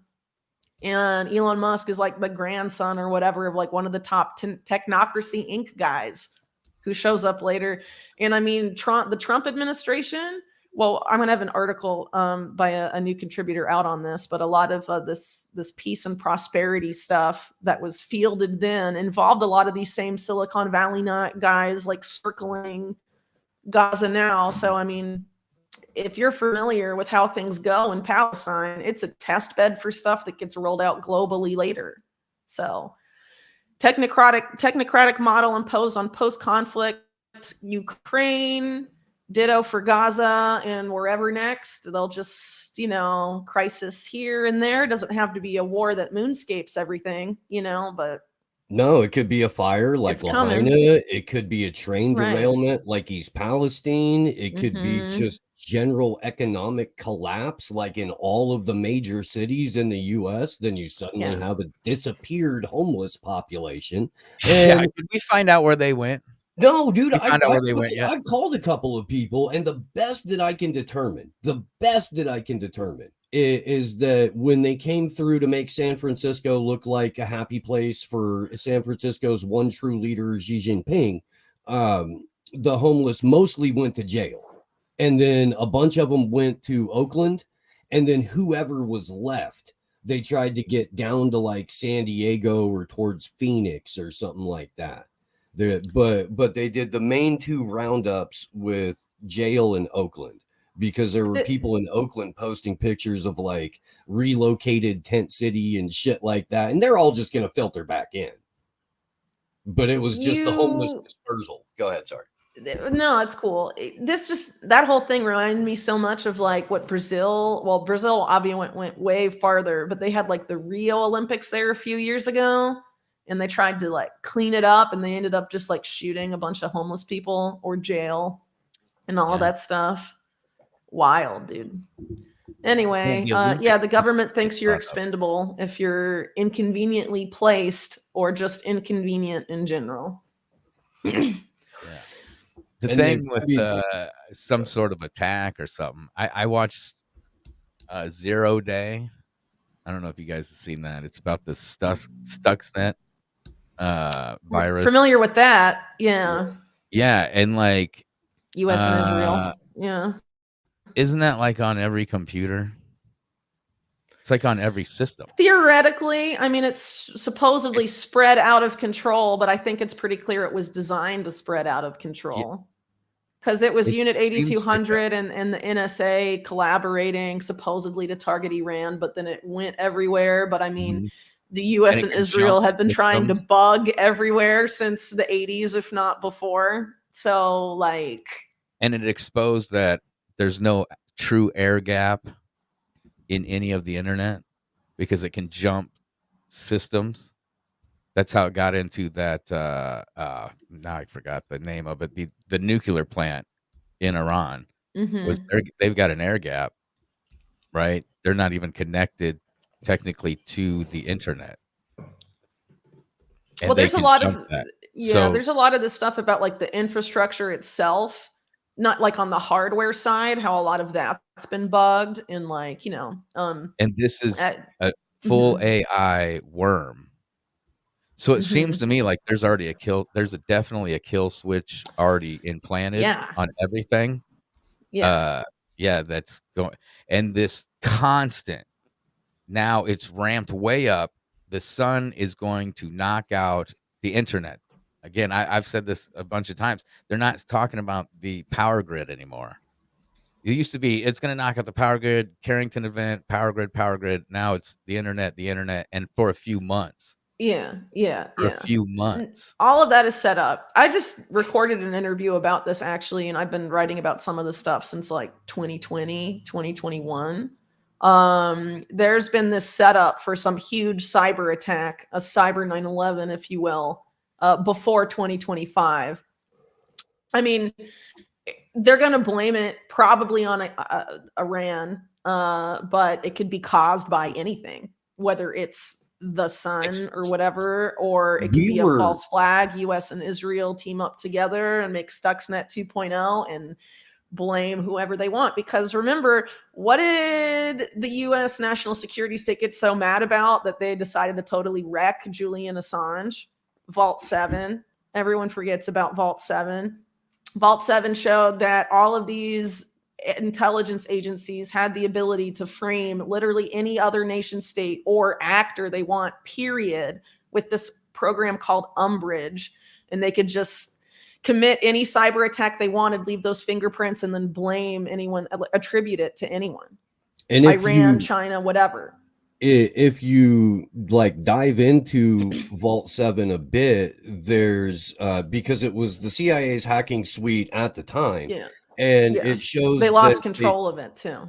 Yeah. and it shows that they had successfully used the Umbrage program in 2016.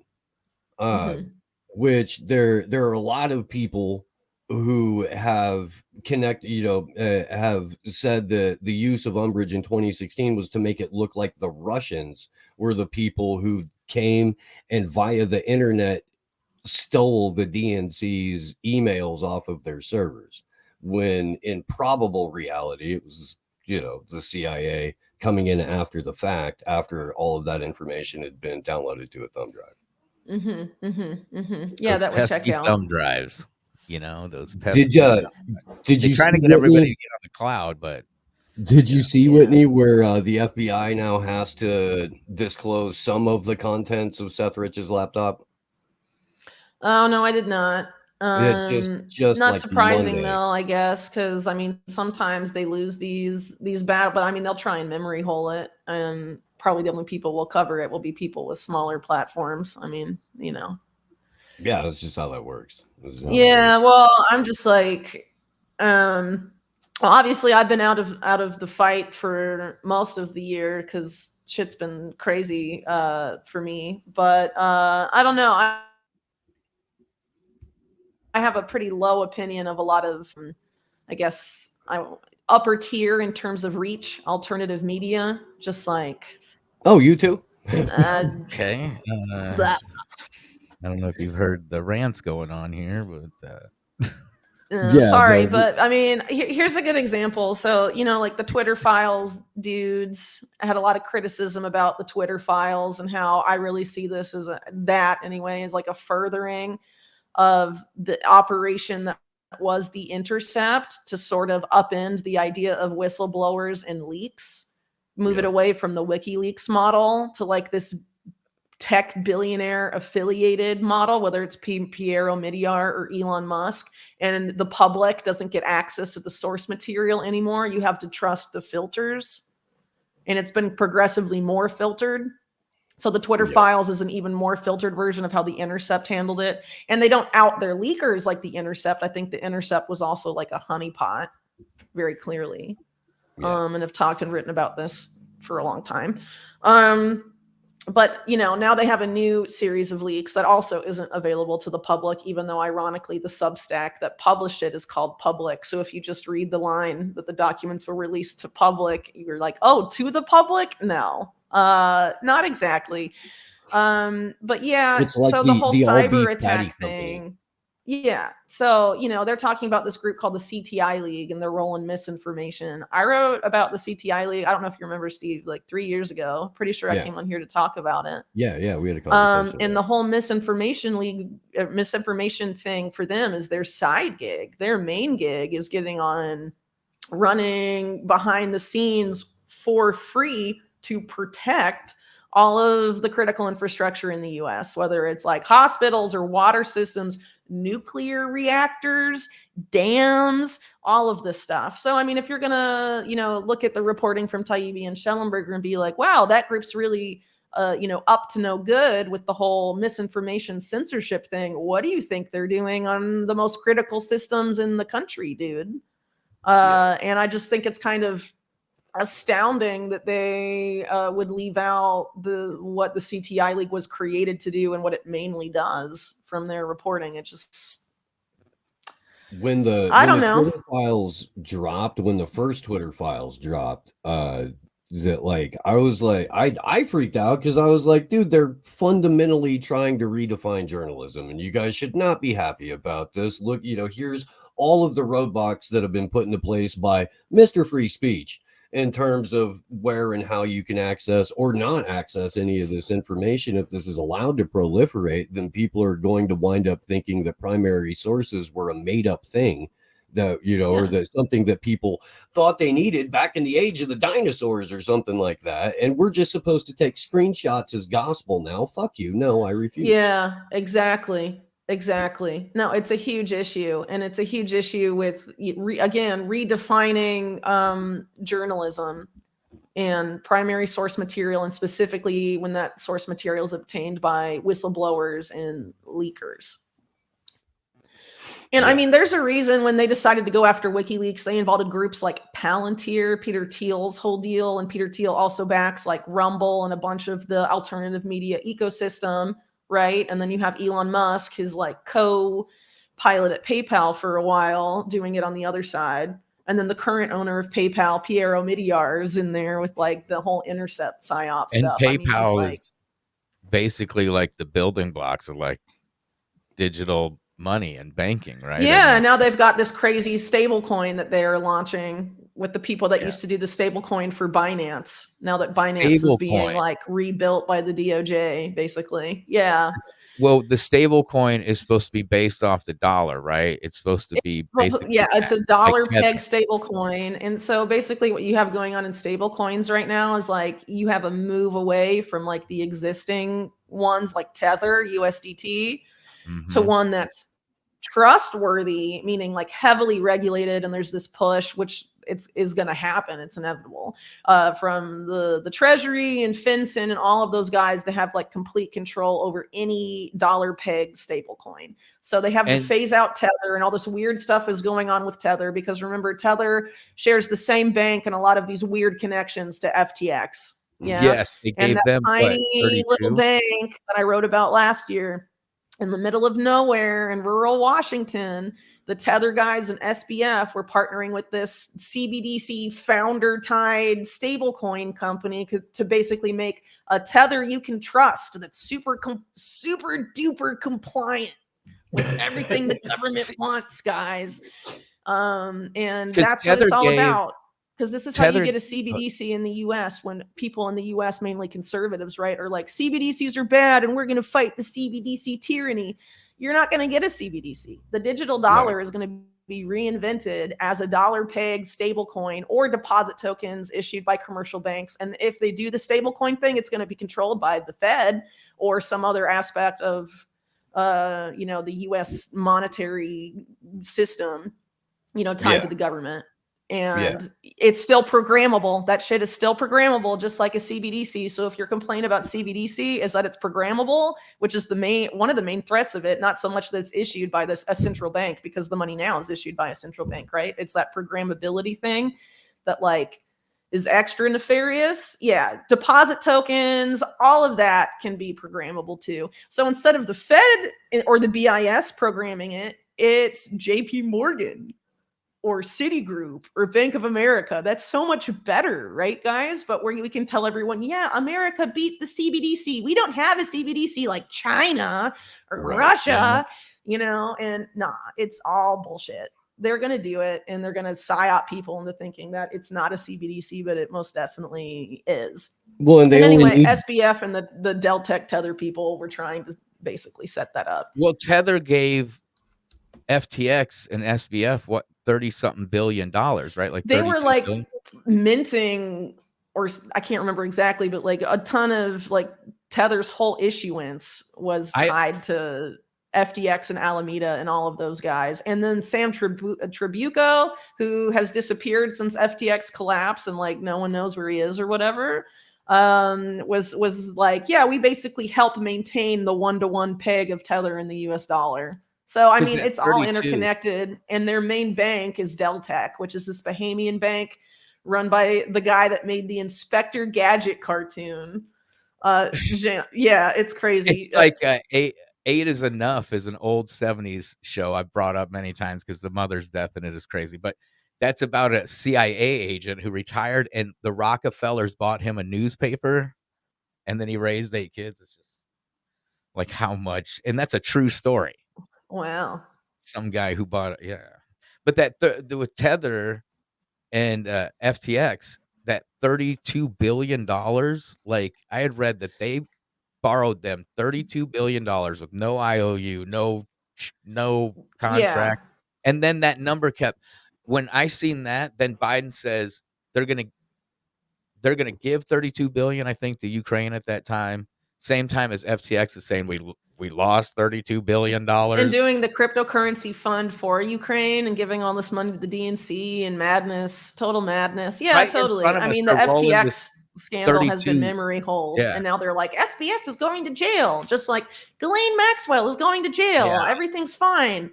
And then they like try to memory hole the story and make it of little significance, or at least when they do report on it, it's like little points that like, don't really mean anything. So yeah, anyway, there's a lot going on there. And I think a lot to come out too, because that whole I'm probably going to do like a book with some other people on Deltec next year, because that shit is crazy and that's not going away. And you could argue that a lot of what happens with the collapse of FTX, the Terra Luna stuff before then, and stuff that's happened since with like Binance, and a lot of that is what SBF himself called the Great Stablecoin War, about which stablecoins are going to be on top, or at least like what parts of it are going to be used. But it looks like, the commercial banks want to be top dog with all of that, obviously. But I would argue, I would agree with the analysis. I forget his name, but he does like Revolver News. And, I think a lot of their content's pretty partisan, but they did make the case. And I think there's more evidence for it probably than what they included in the piece, that basically Tether and FTX are part of what is probably the modern successor to BCCI. So remember, BCCI is this crazy intelligence linked like mob bank doing all this insane shit all over the world in the 70s and 80s. And then it collapsed in like 91, and William Barr, when he's attorney general for Bush Sr., covers it up. And then BCCI sort of like tries that whole network, which includes like Epstein and Robert Maxwell, among others, tries to remake it into something or make like new versions of it. But I think they realized then that like with BCCI, you can't have all that stuff based just at one bank. It needs to be a network of stuff. And in the modern era, I mean, Tether is like, it's so secretive about like so much, and so much weird shit goes on, and insane amounts of money getting passed around. Or like even recently, they're just like issuing like billions of dollars of Tether with like no justification, saying it's related to something next year, when it's likely that regulations are going to like make it go kaput and stuff. Yeah, and like some other like heavily for a rug pull. Right? Yeah. To go, all so the they're dollar moving, they know bills. it's coming. Yeah. They're moving money around, and the people that this. actually run Tether are getting prepped for that. And then there's going to come the trusted Tether. I've said this since the FTX, and seeing that $32 billion right in front of us go from here to here to here, or went from here to lost to here, back to Ukraine. And it's like, oh shit, if they gave them that kind of money, they definitely don't have a dollar to token ratio going on. It's gone. So at some point it's going to be exposed, and that's going to be a rug pull on Tether.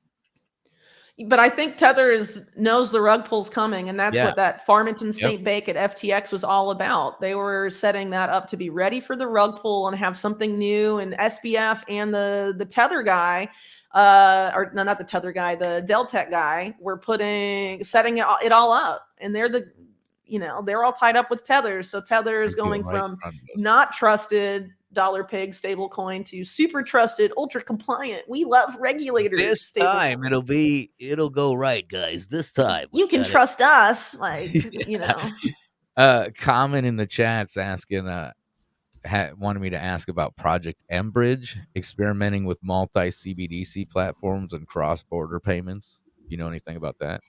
Well, so there's all these different projects involving like the BIS that are called CBDC programs that are all these different groups of countries developing interoperability between their CBDCs. So there's one that's like Australia, Singapore, Malaysia, forget who else, but like all these different groupings of countries trying to game out how they'll, do all this cross-border CBD stuff. The United Arab Emirates is definitely involved in one. I think the Saudis have. I mean, I can't remember specifically because it's like there's like, I don't know. I'm aware of like 3 or 4 of them that are specifically like being run by the BIS right now to game all this stuff out. But like I said earlier, I think there's going to be a couple different ways they do this. So it seems like the countries sort of more aligned with BRICS are going to follow the BIS model and have the central bank directly issue the CBDC to the masses, right? So that's already kind of going on in like China and Russia, right? Which are like big parts of BRICS, and Brazil's going to launch theirs under that kind of model too. So that seems pretty much, that's definitely a model that's being followed in big parts of the world, right? But then you have the countries where they want to implement essentially the same system, but they have a population that's resistant to CBDCs. At least a significant segment. And that's very true of the US, arguably true in, parts of Europe, maybe the UK. And so I think in order to get people down with the system, they're going to have a CBDC, but it's not going to be called a CBDC. It's going to be like a 2-tier system like it is now, as similar to the current system as possible. And they're going to make people think that they don't have a CBDC, but they really do. And I think that's what the coming digital dollar in the States is going to be about. This is and I know that you and Ian Davis have collaborated on stuff like this, but I mean, we were talking with Ian a while ago, and it seems like all they would really have to do in the US is on the retailers' end when they go to settle. Totally. They would settle it through some sort of, CBDC system, but the consumer would still be able to keep a little plastic card, or you can't wave your phone or whatever. And it's the consumer. It's that. That's what it's going to be. Yeah. And that's what Yeah, Ian and I have talked about this. Ripple's been testing that for years with like American Express and other ways of doing it. Like, yeah. And then like, totally. I just feel like when you see them talk about the COVID the internet pandemic, the internet apocalypse, the cyber pandemic, the cyber 9/11. Yeah. And then like it is now constant every day in the news, solar storm. Okay. Solar rays. Back up. Okay. So the cyber attack. Okay. Cyber Polygon with the WEF. Big banks. Big banks are the main player in that. It's the WEF and the banks. Yeah. Cyber attack on the banks. Yeah. Yeah. To get it to shut up. Cyber Polygon says that. The WEF team up with the Carnegie Endowment that included the Federal Reserve, the Bank of England, the European Central Bank, Bank of America, Citigroup, Wells Fargo, Amazon, and other big tech stuff. Cyber attack on the banks. And then you have the whole WEF partnership against cybercrime stuff that I've been sort of harping on for a while. Big banks, US, UK, Israeli intelligence agencies, and American big tech. Yeah, and then you put it in with the cyber attack on the banks, and we need to end online privacy and anonymity. Yeah, so and have your digital ID ready tied to when it turns your back on, internet right? access through your internet service provider. This is where it's all going to go. I mean, they have it all set up, and in order to get everyone onboarded onto this new system for money, whether it's you're in your country, it's a CBDC, or in the States, going to be this like revamped digital dollar, not quite a CBDC, but it is in practice. You just, the financial system's gone. These faceless hackers, we can blame whoever we want, are responsible. And we don't know exactly who they are. And the only way to stop the cyber attack from ever happening again is to know exactly who everyone is online and on social media, and tie everyone's internet activity, not just what you post, but what you read, tie it to your ID, feed it into Palantir, the reinvented total information awareness program that they've been dreaming up since the 80s for pre-crime fun time. I mean, it's all here, dude. It's all It's here. all here. We're this deep in the honey, right? People say That's they gave us true. the honey. Yeah, and your the snorkel's honey. not going to work much Yeah, longer. man, Your we honey are this snorkel. deep Yeah. in that honey. And I just feel like with this ramp up lockstep of the misinformation, the inoculation of information in New York and in California, You that's need to know who everyone is on the internet. Everyone's Nikki saying that. Haley, Not you just know. Nikki Haley, Well, Jordan I know, Peterson. but You know? here on the news, on the mainstream media, there was a flip all of a sudden. Nikki Haley goes, "Yeah, my first thing is digital IDs for everybody." Duh. Yeah. And And then Jamie Dimon of JP Morgan's like, we need to do everything we can to get Nikki Haley elected. Yep, I and mean, then dude. MSNBC, CNN, and all of them were fawning all that weekend about Nikki Haley. Oh, the polls, she's way up. The polls, blah, blah. We all We know how. rigged the polls. Look how far up she is. In the Yeah, polls. these numbers, dude, they're on the thing. It's right here. Don't you believe the numbers? Don't you believe the experts, man? Hey, We conducted a this poll time- of this time 200 of Nikki Haley's closest associates. This time. Well, they're even to the point they've admitted with the Donald Trump case that anybody who touched Donald Trump's Twitter, they now are subjugated to a warrant of some sort to go through their digital. And with the sun stuff, them changing from the grid to the internet, it'll be the internet just for a couple In the months. the water systems, the water Which cyber I attacks. just learned about primary water. You definitely don't need that water system. But yeah, I mean, with all that combined, I just feel like, and the Stuxnet, that thing, all they got to do is copy paste Totally. Well, and send okay. it out if it's not already out there. CTI League, who set that up?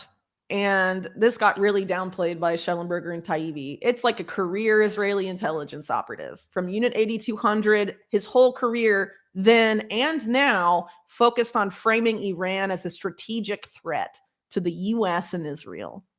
And he's the guy that set up this whole thing all over the critical infrastructure of the US, whether it's elections, the power grid, the water supply, fucking nuclear reactors. It's insane. And the people that get access through the CTI League to all those systems don't have to be vetted by the government. They're vetted by Zadenberg and whoever he decides at CTI League. And then on the other side, the WEF Partnership Against Cybercrime, run by Tal Goldstein, career Israeli intelligence operative, the guy that developed this crazy cybersecurity front company strategy for Mossad and Unit 8200 under Netanyahu. It's nuts. And then when you consider that like Israeli intelligence has been very open that their main goal for the past 20 years as it relates to their Iran policy, which is largely one of their biggest focuses as an intelligence agency, is on Iran. It's to get the US to attack Iran first for Israel. And they're sitting in all our critical systems. And one of the dude that set it up is the guy that's been their point man to blame Iran for everything. What the fuck? And how did Schellenberg and Taibbi like feel like that wasn't relevant to include when there's like this war with Israel and Gaza that's going, they've already basically said, to spill over into a regional war, which means it will involve Iran. And Israel doesn't, I mean, come on. I mean, God, it's bad. Like, that's not good. And so you have like Israeli intelligence at the helm. And no, dude. I mean, cyber attacks, Unit 8200 has done a whole bunch of shady shit over the years, Stuxnet being one example. And if you remember back several decades ago, they false flagged the USS Liberty to try and get the US involved in a war, and they killed Americans to try and do that. And then the shout US out government to covered it up for them. So shout like out they've to done Scott that Horton. before. And we've just given them like carte blanche to be sitting in all of our systems and blame whoever they want. So like this recent cyber attack on the Pennsylvania water supply, the thing that was hacked was an Israeli system running that whole water supply. They can blame whoever they want. I mean, it's just crazy. Plus the group that oversees it is partnered with CTI League. I mean, there's just like such a bigger story here than the misinformation censorship complex thing. Okay, yeah, they removed your posts online, but they're literally want to blame Iran for a cyber attack to get us into war, and they're sitting in all of our critical infrastructure right now, and they did illegal shit with the censorship thing. Do you think they're not doing illegal shit with the critical infrastructure stuff? Right. And the No, fact that's that what they explain to you how we have to do it legally, but not always constitutionally, I guess. I think the CIA dude said it. Well, like, what's the Kissinger quote? Since that fat fuck is dead, like, yeah, what's the Kissinger quote is we the do illegal we do immediately. Immediately, yeah. The unconstitutional takes a while, or something like that.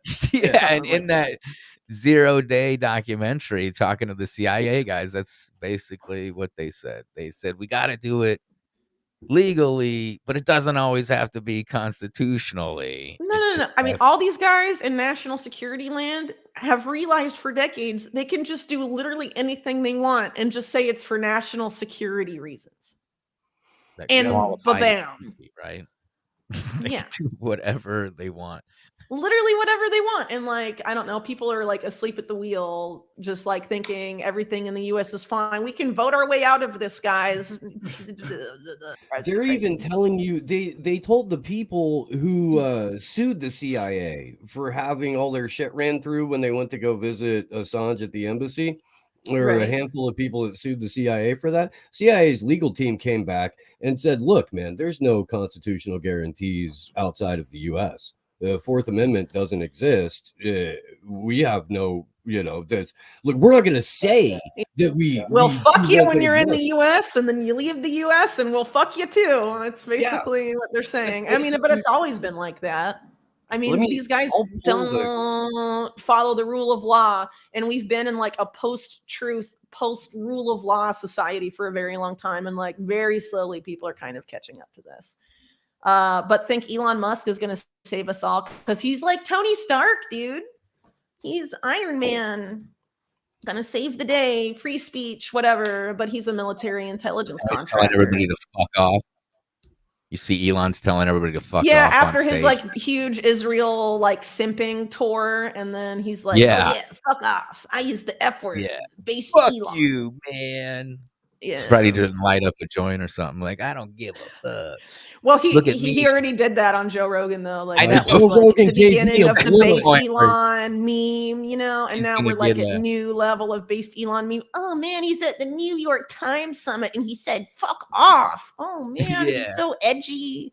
That He's like billionaire. one of us, man. He's the one of literal us, dude. richest guy on earth has Whose fuck you money. whole net worth basically is thanks to government subsidies, but he's against the government, guys. Yeah, the But he DARPA guy. runs a It's like the really Argentina intense dude. military intelligence contractor, and Space Force, which is an intelligence agency and a branch of the military, depends on him for fucking everything, dude. Whatever. Yeah. Yeah. No, I hate Chris this shit has so this much. I can't even guy tell is you. totally Hate it telling so the much. truth. Ooh. But I mean, he was just photobombed by Ghislaine Maxwell, dude. Nothing to see right. there. It's not like Epstein took tours of SpaceX facilities, or like one of Epstein's exploited victims was set up as a girlfriend for Kimball Musk, or any of this other stuff that I've written about. Epstein and Tom Musk have that shared repopulate the planet with my seed goal. Yeah. Yeah, and wasn't Musk subpoenaed as part of that JP Morgan Epstein lawsuit? I guess everyone forgot about that. So were the Google co-founders, and one of them went into JP Morgan settled. hiding to never be found to be subpoenaed about that. Why is it that like Epstein had all these cozy ties to literally every big tech billionaire? Reid Hoffman, Sergey Brin, Larry Page, Elon Musk, Peter Thiel. Who am I missing? Bill Gates. You know why? All of them, dude. Why do you You know think that why? is? It's a big club, and you ain't in it. Steven Pinker, another one of those guys. And let's not forget Noam Chomsky, just cause. Yeah. Just casually meeting with Woody Allen, Epstein, Ehud Barak. We're just talking about peace, Post Void dude. in the Please. Telegram, he linked a clip of Tom Hanks's kid talking about being professionally kidnapped. Okay. Tom Hanks's kid weirds me out so much. He talks about being professionally kidnapped and taken to a place so far out there that it would have took forever to hike back out in the middle of nowhere. And it just makes me think of like, did they do rehab at the Zorro Ranch? It wasn't a rehab. No one knows, thing dude, what they did at Zorro Ranch, really, because literally it was never raided ever.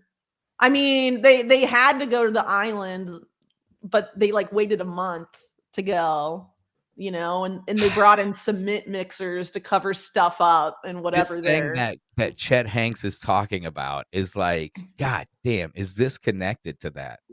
Like, well, apparently again, Hollywood no one really parents, knows, but yeah, there's weird stuff that goes on, obviously. Hollywood parents, when they had troubled kids, would hire transporters they would leave the house and let these transporters come into the house and kidnap their kid, blindfold them, throw them in a van, drive them out into the middle of nowhere, strip search them, and then force them to work for like months. And then they go to another program and like they don't get to talk to their parents. There isn't like a hey, see you later, just someone shows up in the middle of the night. Wasn't there a thing with like Paris Hilton talking about going through that stuff? Right. Yeah. No, yeah. Yeah, because he mentions her in this clip. He mentions her saying, Paris Hilton went through this because these transport companies, it was a big industry. Yeah. And it boomed from 2006 till 2010, he says. And then the lawsuits came of abuse of like, when he says abuse, he's like, I mean, you've heard Paris Hilton and like, yeah, I mean, it's quite the revelation there because there's like they had some sort of like companies that they could hire and say, okay, dude, you just bust into my house and like, yeah, go ahead and blindfold my kid, hog time, whatever you got to do. Toss him and rough him up a little, or I don't know if that was extra. Dude, boomer parents, man, weird decision making. Like rough him up. You want the blindfold? No, yeah, blindfold on him. Like Zorro Ranch. That's fucking weird, but okay, if that's what you want. Like I mean, it's what it made me think of when he said they take us so far out. Well, they're just kidnapping celebrity kids, throwing them into MK Ultra summer camp, and then kicking them back out in the wild. Yes. Like, we knew they were getting Something MK like Ultra and stuff, but, I didn't know there was like parents could just be like, yo, get rid of these fuckers. They're out of control, these kids. It's really weird how disappearable children are when you fucking stop and think about it for a second. Totally. People don't think about it because it's really fucked up to think about. But yeah, I mean, you're talking about, had whole companies that basically did that, and parents have no visibility into it. But they're going to make my troubled kid not trouble, and I don't know what to do with them, and I'm tired of having this annoying preteen, so just ship them off into the desert. I don't wanna play teach this them. I clip, but mean, unreal. I was waiting for Tripoli to get here. I wanted him to see this because We got another hour before is it? Tripoli shows up. Yeah, because I'll play it because he, dude, he explains everything. Like This is you know, crazy. once you sign the papers, you are no longer your parents. So you went. So, yeah, it's like 4 minutes here, but the explanation he does, I believe him. I mean, this is they have some company doing this, and it's crazy. To this wilderness program when you were in high school. Yes. You were like basically kidnapped in the middle of the night. Yeah, I was 17. It's a long story. Start at the beginning. Okay, so I was in my junior year of high school. And I woke up one night, there's two big ass dudes at the foot of my bed. Like bouncer looking dudes, bald heads and shit. Mhm. The lights go on.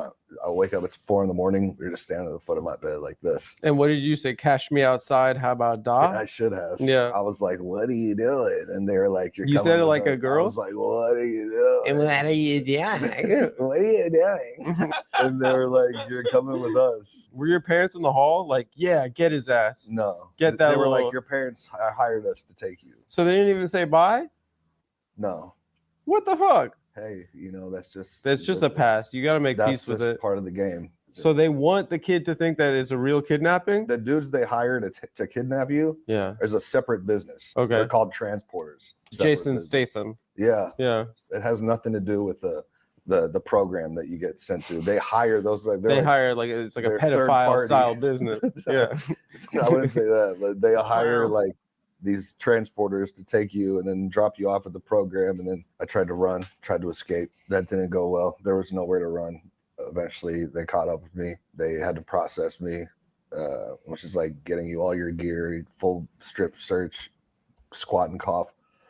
Then you get changed in your gear. Then they fucking blindfold you, put you in the back of a truck and drive you like into literally like the middle of nowhere, like where they conducted like nuclear tests in the 1950s. To hike to the nearest town would have been like 2.5 weeks of hiking. You're so remote, like really, really in the middle of nowhere, and they can keep you as long as they want. They decide when you get to leave, so you have no idea how long you're going to be there. As a minor, right, when you get sent to these programs, your parents have to sign over legal guardianship to the program. So when you're there, your parents are technically legally no longer your legal guardians. You belong to the program, and these programs were all privately run.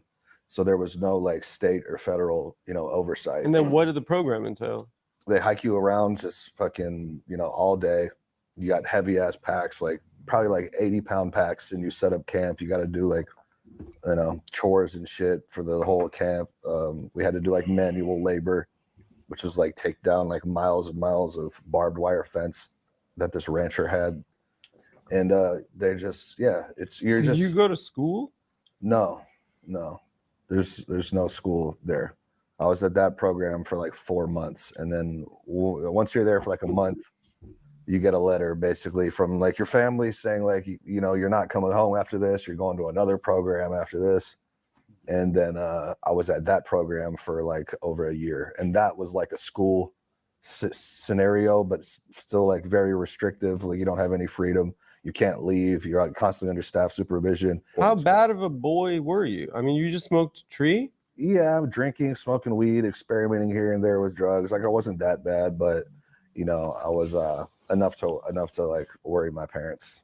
Eventually, I had gotten in trouble so many times that they said you're grounded for the rest of high school. And I was like, man, fuck this. And then they'd be like, okay, if you go out, then your whole life is going to change. And I'm like, yeah, whatever. A couple weeks later, I'm blindfolded, in the desert. Did it affect your relationship with your parents? Was there a process where they were like, we're sorry, Yeah, I mean, this is a, because I know you're close to your parents now, right?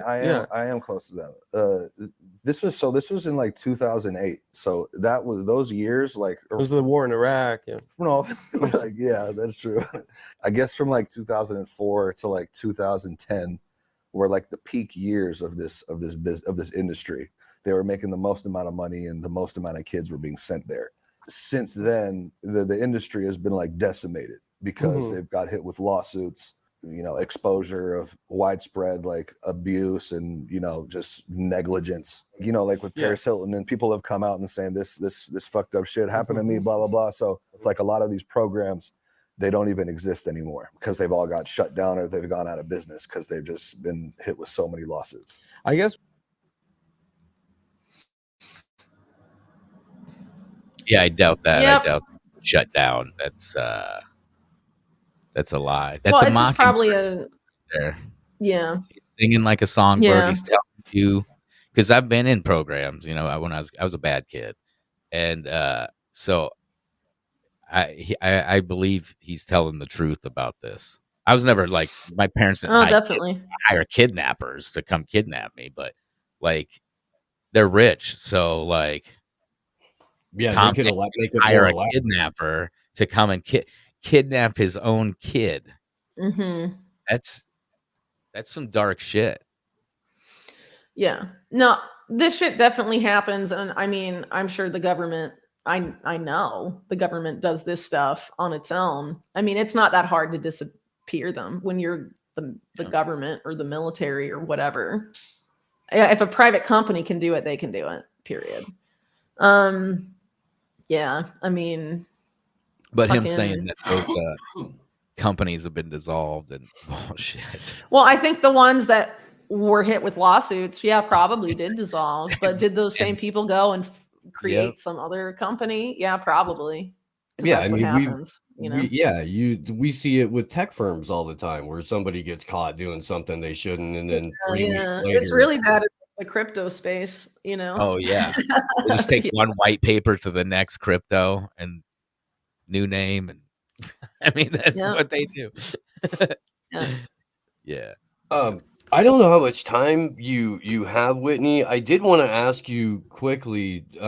So Ian and I have been like, we have this like weird parallel thinking thing going on where we just sort of similar thoughts pop into our heads at around the same time. And he and I have been talking for a while now about the possibility of a pivot to the BRICS countries on the part of Israel. Israel's going to have to do something on the other side of this situation with Gaza. And I wanted to get your opinion on that. Yeah, so Israel for a long time has been playing both sides of this geopolitical divide. Yeah.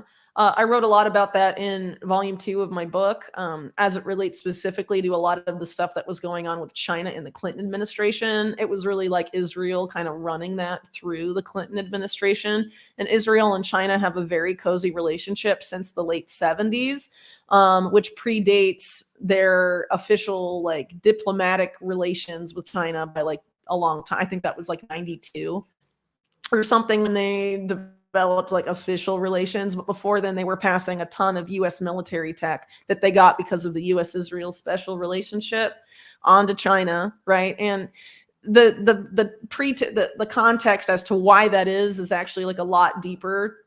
It's not just Israel, because in my opinion, based on my research, it's not so much about national governments. It's all about like, I guess, factions of transnational capital, I guess I would say. And one of the main factions I end up writing about all the time, which is, what's behind Epstein land, so the best example of it I can give is Samuel Pisar. Samuel Pisar is Anthony Blinken's stepfather. He was Secretary of State right now. The guy that raised him, he was Robert Maxwell's lawyer and best friend. Last person that spoke to Robert Maxwell before he died, suspiciously. But Pisar was also a top lawyer and advisor to Apple, Occidental Petroleum, like a ton of massive corporations. But somehow remembered today as a human rights lawyer. Yeah, whatever. It's silly. So anyway, this guy, Samuel Pisar, is like the grand master of soft disclosure of plans. And he, like, in front of Congress in the early 70s, while he's representing the companies doing exactly what he talks about in that testimony, he goes and says, yeah, so basically there's this new thing happening that I call the Trans Ideological Corporation. And what this is it's the private capitalist enterprises of the West merging their operations with the communist state-owned enterprises of the East. And they're together making a global governance structure based around communist state-owned companies that work together with private capitalist corporations, and that they're creating a governance structure that no national government can ever challenge or influence. And that basically like global governance through corporations on both sides of the Cold War divide. That was the game. And it totally happened. I mean, if you look at the stuff like in the Clinton administration, like with Chinagate, it was that. It was exactly that. And I mean, you had that with a lot of the Russian state-owned like tech firms and all of that. Silicon Valley involved in that like from the very beginning, like passing all this stuff all over the world, because one of the main mechanisms of advancing that trans ideological corporation model was tech transfer. He told all of this to Congress. He was just straight up like, this is what's happening, and national governments are going to become irrelevant very soon in like 1971. And this is like right before Kissinger goes and like does the opening up of China stuff for Nixon, and like all this stuff really starts to happen and China opens up to enterprise, you know? Crazy stuff there. So, you know, this whole like tech transfer thing, Israel is a huge part of it for East and West. And PSAR, of course, very involved in everything Israel did. I mean, just as much as Robert Maxwell, you know, very much affiliated. So, you know, a lot of the, I guess, elites, national security or corporate, both really elites in Israel sort of follow that model. And I mean, the US too, to a significant degree. And I mean, it's really the dominant, you know, governance force for a really long time. And so that's why, like, I think, you know, this is why you have like shit when COVID goes down, like every country, whether it's, you know, West or East or communist or capitalist, they all did the same shit because there's something connecting all of these guys at like the upper governance level. And there's like a broader plan there leading us to a particular point. Yeah. So anyway, Israel going forward is playing both sides like they have for a very long time. Netanyahu in particular has a very cozy relationship with China and has for a very long time. And there's a lot of like Chinese business invested in Israel. And I think you can really argue that the US has been set up to lose the coming war. Yeah. You know, the BRICS countries are going to take its place, and the BRICS countries are all aligned, specifically Russia and China, very openly affiliated with the Sustainable Development Goals, Agenda 2030, CBDCs, digital ID, all of that shit. And yet we have people who pretend like those things aren't know. happening. I know. Fucking nuts, man. There's people saying that Jamie Dimon and Jerome Powell are fighting the global. I mean, literally. Hey, let's not pick on Tom Luongo. He's not here to defend himself. I'm sorry. I love you, Tom. I do. I don't know. I like if you throw in Javier Milei, I feel like that whole movement you could call Jay Anon. I promise you. I promise for you. Jerome, Javier, and Jamie. I stand by this statement. Javier Milei is what happens if Frodo doesn't throw the ring into the fires of Mount Doom. Dude, Javier Milei is even crazier. I mean, that was like a Trumpian level psyop to make people think like a puppet of Wall Street was like some libertarian populist hero. And all he had to do was snort cocaine, snort a bunch of coke, and yell at the screen for like 3 months. No, not even in the chainsaw. Wave the chainsaw around. Was it 3 call months? People libtards. Call blue-haired people parasites. I can go grab a chainsaw right now. I can be back in here in 30 seconds with a running chainsaw. Does that mean I'm qualified to be president of Argentina? Honestly, dude, if you're as far like I'm actually more familiar with Argentinian politics than Chilean politics, probably. And the only requirement really to be president of Argentina is to be like, how far are you willing to go to sell out your countrymen and your country's national resources? If you will go farther than the guy you're running against, you will win. And that is what happened with Milei because, okay, think about what has happened to Argentina since their economy collapsed in 2001. Yeah. The IMF comes and gives them money because their economy collapsed and they're trying to service that debt. And so the Argentinian central bank has to print all that money and inflate their currency to hell to pay it off. And what does the IMF want to do? Well, the same thing the IMF wants to do in every country that it pillages with debt slavery. It wants to privatize all state-owned assets and sell them off to foreign corporations. Okay, what is Javier Milei going to do? Privatize the state-owned oil company of Argentina to Wall Street and dollarize the Argentinian economy with outside financing coming from Wall Street and Tel Aviv. He said it before he won.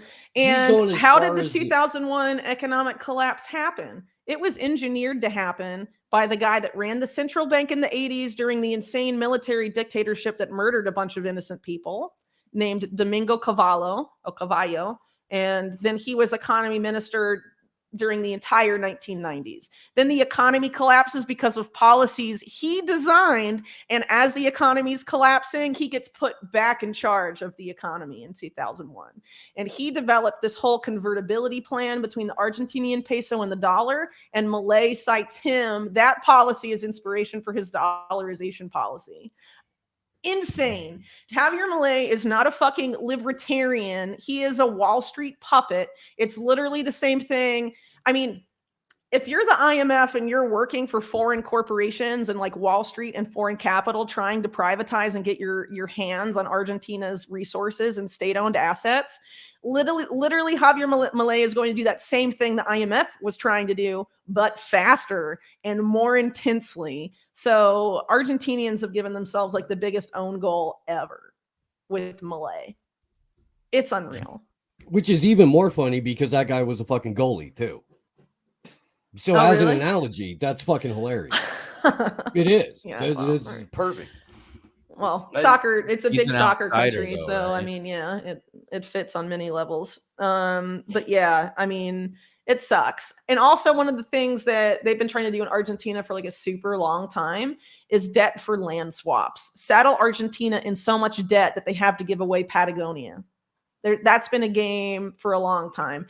And that's a big interest of big, powerful Zionists. Why? Because Theodor Herzl, when he wrote the book that created Zionism called The Jewish State, he's like, where should the Jewish state be? Palestine or Argentina? And a bunch of this class of powerful Zionists, a lot of whom are billionaires, like Michael Steinhardt, for example, believe that the Jewish religion should be supplanted entirely by Zionism, and that Zionism should be the religion of the Jewish people, not actually Judaism.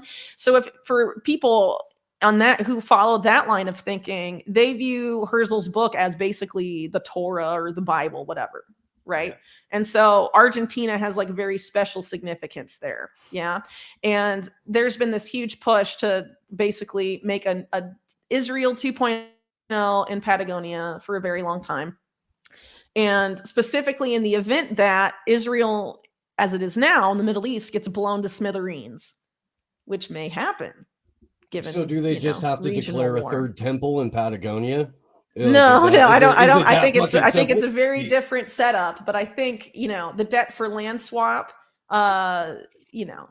they might do that. And when you consider that Milei is deeply tied up with the people that are very much affiliated with that plan, like the Chabad Lubavitch movement, it's well, and Milei who knows was what else on Milei TV. Is going to give away, Milei was running around on TV saying that like he wants to be Jewish, he wants to be he considers himself a citizen of Israel or some shit like that, and fucking it's his like penultimate state ideal. Well, the biggest donor to the Argentinian right for decades is a guy named Eduardo Elstein, who's a dual citizen of Argentina and Israel, and he owns some of the biggest corporations in Israel and is the biggest real estate owner in all of Argentina and controls most of their banking industry. So, and he's a big Chabad Lubavitch guy also, and very tied up with historically with George Soros was the source of his meteoric rise to where he is now within Argentina through like So the Dolphin group. Eastern European Zionists yes, yeah, very involved in Argentina and very interested in trying to get a big chunk of Patagonia. I think part of the interest in Patagonia also has to do with mining rights in Antarctica. So if you can take Patagonia in Argentina, you basically get the ownership over Argentina's very sizable chunk of Antarctica. Because if they lose Patagonia, they lose that. Ditto with Chile. Chile has a big chunk, and if Chile ever loses their slice of Patagonia, this is also why the UK won't give up the Falkland Islands, the Malvinas. It's because that's how the UK gets their claim to their slice of Antarctica. Because there's a bunch of mining to be had there. Well, sure. For the fourth industrial revolution. Yeah. So I don't know. The stuff going on in Argentina is going to be really crazy. Very important to pay attention to it. But I mean, all you need to know about how this guy is a Wall Street plant and not an actual, he's a crony capitalist, not an anarcho-capitalist, is that his like top economic advisor, Toto Caputo, or whatever, is ex-head of JP Morgan Latin America and Deutsche Bank Latin America. The freaking Epstein banks, dude. That's who's running Malay.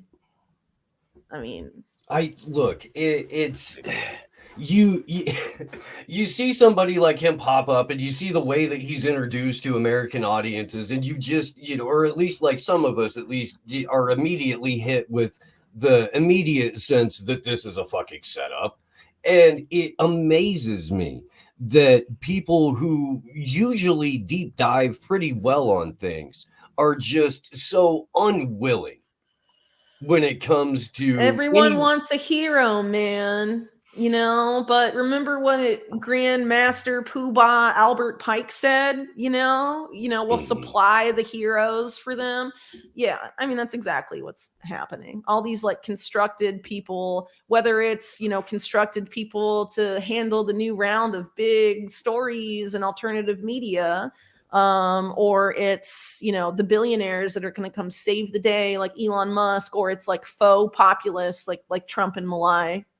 Or Bolsonaro, it's all the same shit. At the end of the day. At least in the case of Bolsonaro, they probably, by most accounts, did some fuckery with their election. They bring Lula back. Lula's insane also. And then Lula immediately goes, okay, so what we're going to do is we're going to vaccinate everyone forcibly, and we're going to turn control over the entire country to President Xi Jinping's personal finance minister. And if you don't like it, we'll suck it. Yeah, among other things. I mean, their big thing right now, like COP28, is all about like privatizing and tokenizing the Amazon for the environment. Yeah. So, yeah, which is something that Lula was saying Bolsonaro was going to do if you brought him in. No, but Lula's going to do it the UN way, so that Mark Carney and Mike Bloomberg, who run the UN climate stuff and climate finance stuff, are going to decide what's done with it, as opposed to Bolsonaro being like, let's let Zionists decide. I mean, it's just like everyone gets fucked at the end of the day, because the two main power factions going back and forth are, they're fighting over the spoils. They agree about like fucking the lower class to the greatest extent possible. They agree. They just don't agree about who gets to do what with what. Right. Well, yeah, because everybody wants all of it. We're talking about soul dead servants to power who only recognize money. So they're probably, well, sometimes it's more than money. Sometimes it's, we want global governance, or we want, transhumanism. I mean, a lot of these flunkies have like their specific reasons for why they tag along and do what they do, but yeah, I mean, I don't know. It's all bullshit, man. That's how I feel about it. It is. Totally. Don't believe anything on the TV. Anyway, I'm just like, it's just like, after Obama got in and it was very clear he was like a banker-owned guy, and then it comes out that his whole cabinet was picked by Citigroup and he was elected on like this anti-banker wave during 2008, and then Trump being like, I'm the anti-Clinton, whatever. And then Henry Kissinger, who basically trained Clinton on how to be Secretary of State and destroy Libya and regime change Honduras and whatever, is like, I'm going to tell Trump how to be a leader. And they meet all the time and whatever. I mean, you know. And then Trump does whatever Sheldon Adelson wanted, you know, and Sheldon Adelson was like, preemptively strike Iran, and almost did it.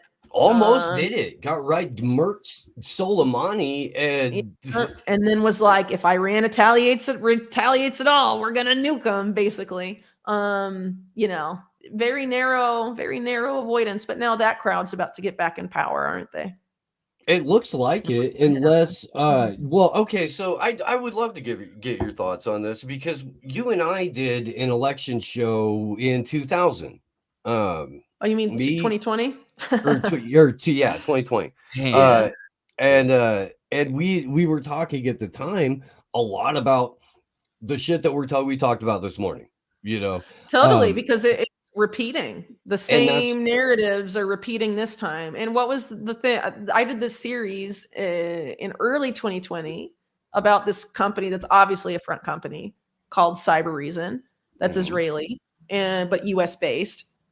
And they gamed out with DHS and the FBI and all of these guys multiple times the exact conditions necessary for hackers, you know, what hackers needed to do specifically in order to trigger the outcome that the US election was canceled and martial law was declared. And I was like, what is going on? This is nuts. And now it's like, oh, big Cyber 9/11 before 2025. Oh, 2024 then is when that's going to happen. Oh, that's an election year. Oh, all these narratives about Iran and Russia and China cyber attacking the US because they hate us for our freedom narratives are circulating again. You know, it's like, and you've okay, got I guess it was 2020, but what's going to happen in 2024? When the WEF managing director is like, Cyber 9/11 before January 2025, my dudes, at the annual meeting earlier this year. Yeah, and they're causing this convoluted priming of the psyche with the sun thing, and then the cyber attacks, and then but they're priming it all the time, you know. Oh, the water systems. Oh, the power grid. Oh, this and that. Where was it that the medical ransomware? Blah blah blah. The ransomware thing is a cool, well, not cool, but like an important angle we haven't talked about, because that's going to be used to criminalize any sort of privacy-minded like crypto entirely. So any sort of way of giving Bitcoin transactions like privacy mixers, for example, on the chopping block, Monero, they're going to kill it, you know, or just make it illegal to use. Like, oh, if you're using that, you must be a terrorist and we'll prosecute you for it. Yeah, they've already made a lot of moves towards that, but they're going to go farther for sure. You couldn't possibly just not want everybody in on your own personal financial transactions. No. It's got to be nefarious. It does. Yeah, well, remember, they're going to sell all of this stuff like digital ID and CBDC is like super private from other people, but not from them, right? That's the thing. Yeah. And so like there's a dual push, not just for online to end online anonymity, like we talked about earlier, but also financial anonymity. And that goes hand in hand with the CBDC stuff of not just of programmability, but also traceability of all your money. So, you know, they're going to try and co-opt Bitcoin 100% because, you know, Bitcoin without mixers and stuff like that is very traceable. Yeah. And there's a lot of efforts to co-opt that. As someone that contributes to Bitcoin Magazine, and has been to the Bitcoin conference they host, I guarantee that is happening for sure. Have you seen this WEF video of them explaining Bitcoin? No, I haven't. But you know, the thing with them is the WEF partnership against cybercrime that I'm pretty sure I talked about earlier. They talk about Bitcoin specifically as being like a huge financer of terrorism, as like the center of terror financing. And that was part of the story about why they took down Binance recently, right? Or at least the settlement with Binance. Yeah. Oh, they were financing Hamas and all of this stuff, you know? Yeah. So there's this whole like terror financing narrative they're trying to roll in here, and it's going to be totally rolled into the Cyber 9/11 thing. I guess this clip is about the blockchain, but they even explain how it goes on a public ledger. Yeah. That Well, anybody no, can it's very traceable in public. But if you use like mixers and other privacy enhancing technology with Bitcoin transactions, it's not, or significantly less public, And with like the and Restrict that's what they're Act, trying to get rid of. Yeah. with like the Restrict Act, they're trying to push through. That would, I'm assuming that's gonna wrap all that up too. If you're using something like that, just like they're saying, if you use a VPN blocker, Yeah, and yeah. you access Everything a that foreign, enables privacy Yep. is going out the window. So like Terrorist. the UK Act, forget what it's called, the big cybersecurity stop online hate one, whatever. Terrorist. Online Safety Act, that's it. Yeah. That thing is all about gutting encryption. When Trump was in office, his Attorney General William Barr, that was his main thing. And he basically had like a new Pearl Harbor quote in there being like, soon there will be a massive event that will galvanize public opinion about the end of encryption. Barr said that. And yeah, I mean, they are planning for that. And it's literally going to be this thing next year, whatever it is, however it turns out. I can guarantee you the solutions they will be selling, and of online anonymity and of financial anonymity for a safer, regulated internet that's not decentralized anymore. The internet now is not going to be the internet that comes back after this attack. And they gotta switch it off. They gotta, and when it comes, like because Google, it's a big problem for them. Like alternative media and information trickling out, all the stuff that those of us in the scene that try and and like do I've actual said before, info warfare and not like controlled op info warfare. I mean, like they they can't have that indefinitely. That's why there's also all this stuff about putting AI in charge of the internet for censorship purposes, but also bring it back to Kissinger. I have an article coming out with Catherine Austin Fitts that I wrote a while ago, but it's coming out in her publication. So unfortunately it wasn't published before Kissinger kicked the bucket, but whatever, fuck him. Glad he's dead. So, he wrote this book with Eric Schmidt, the ex-Google guy, and Eric Schmidt is like his chosen heir. Kissinger. He made it very clear before he died that like Kissinger 2.0 is Eric Schmidt. So for people that are like, yeah, Kissinger's dead, everything he did is not going to continue anymore. No. He already put Eric Schmidt like in charge of all his whatever, So anyway, they wrote a book together about AI and what AI is really about and what it really is. I mean, it's insane.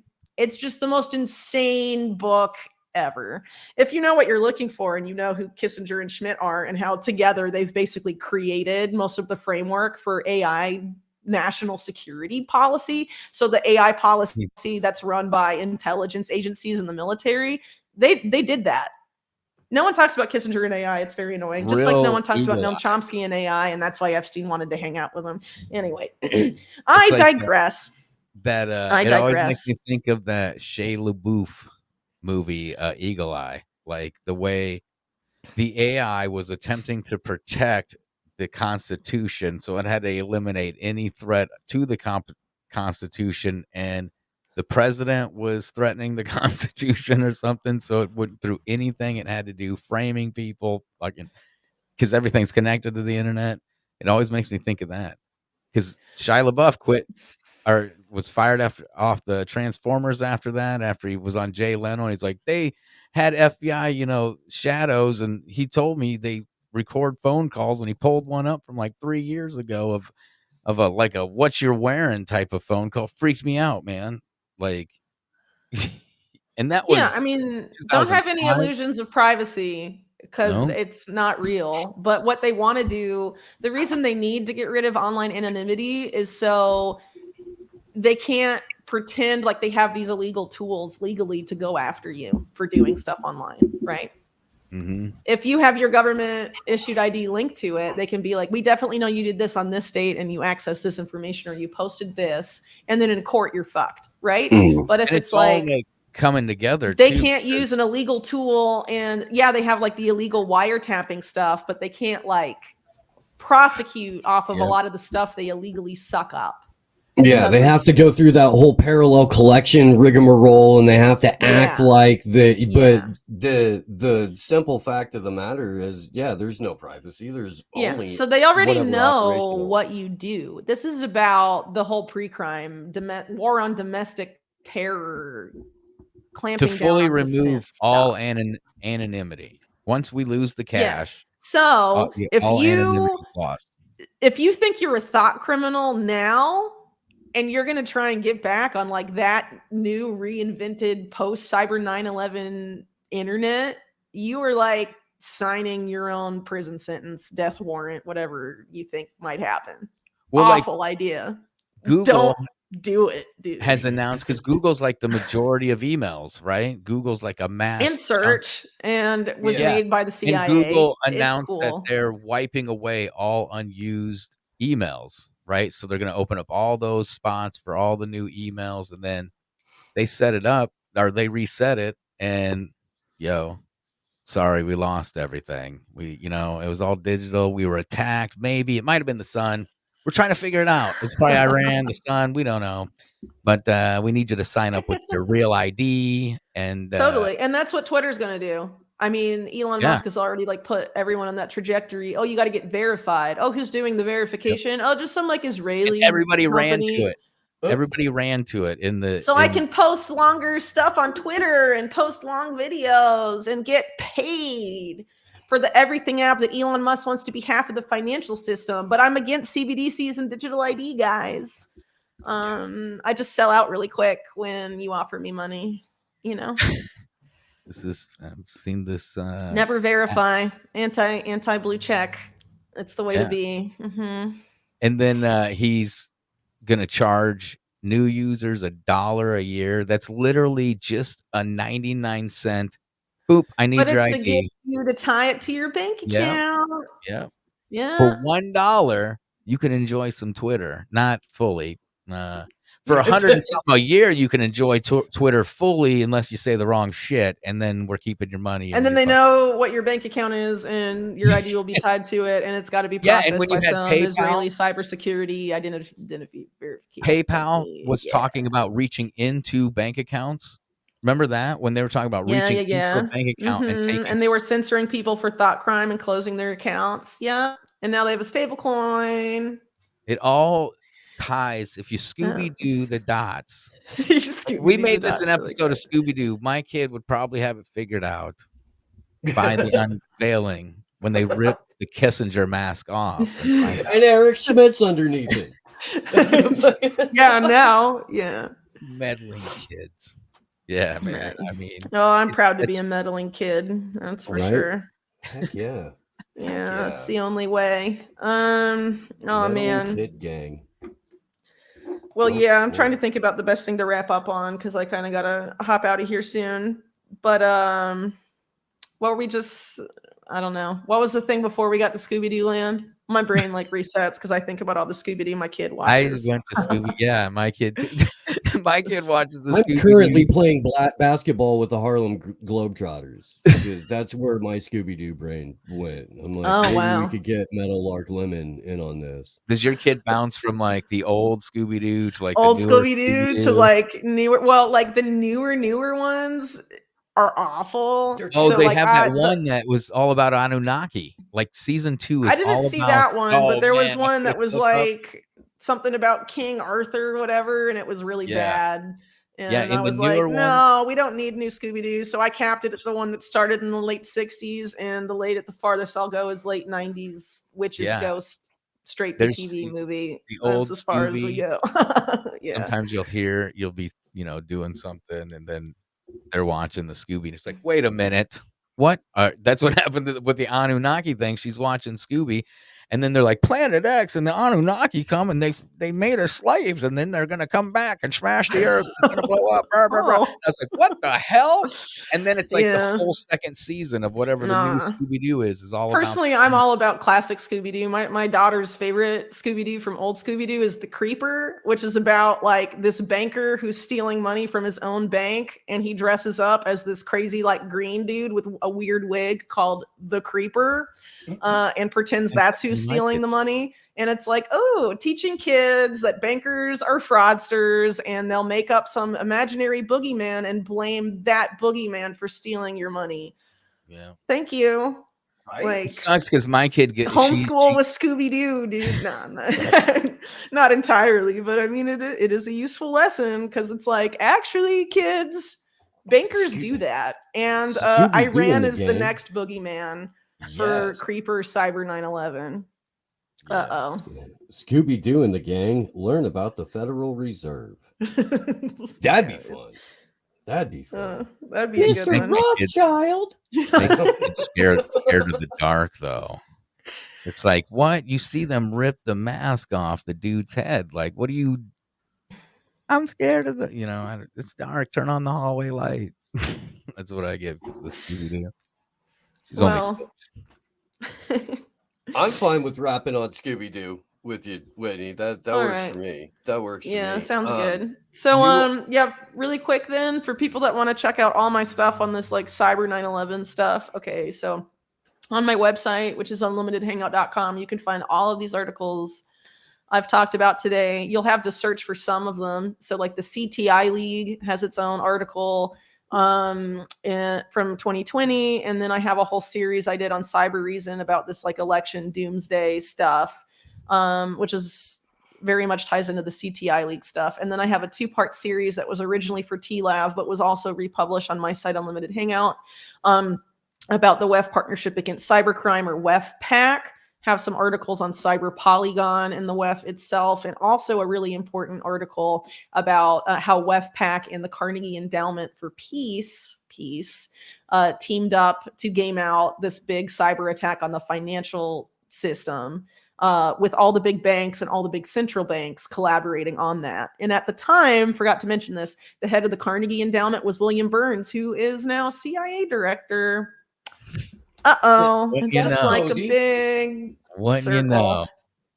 What do you know? So definitely this time reading. he's not nefarious this time. No, he just met with Epstein while also head of the Carnegie Endowment, because the Carnegie Endowment isn't run by the Carnegies, it's run by the Pritzker family. Oh, it's funny. Because the Pritzkers were super involved in Epstein's operation, and they dominate the DNC and Illinois politics in Chicago because they're the fucking mob. Yep. And one of the older generations Pritzker families, like one of their closest friends was a general. I can't remember his first. His last name was Rodham. And it was fucking Hillary. God, that sounds familiar. Yeah, and the Pritzkers were the big clients at the big Castle Bank, one of the first like CIA mob team up offshore banks, of which Deltec and Tether and all that are like successors of that now. Yeah, so Pritzkers. Yep. No matter what shade of human they're pretending to be any given day, you can't trust them. Whitney, we love the hell out of you. Thank you for dropping. It's nice to be back. I think the last time I was on, I tried to stream from my son's like hospital bed or something. Yeah.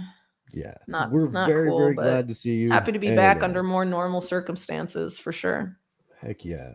Quick tip: don't feed your kid corn. Right. Or at least not the Bill Gates corn. Yeah. It's full of Grow your own corn? I think so, as long as it's not in all the corn or something. Who knows anymore? All the food is poison. Well, we will hopefully see you soon. We'll be looking for new stuff on Unlimited Hangout, and I definitely want to check out the thing that you wrote with Catherine Austin Fitz, because she's that should be out soon, but it's not going to be in my website. It's going to be reposted on hers, and which is Solari Report. And I'm allowed to repost it on my site, but only for people who subscribe to my site. That was like her stipulation.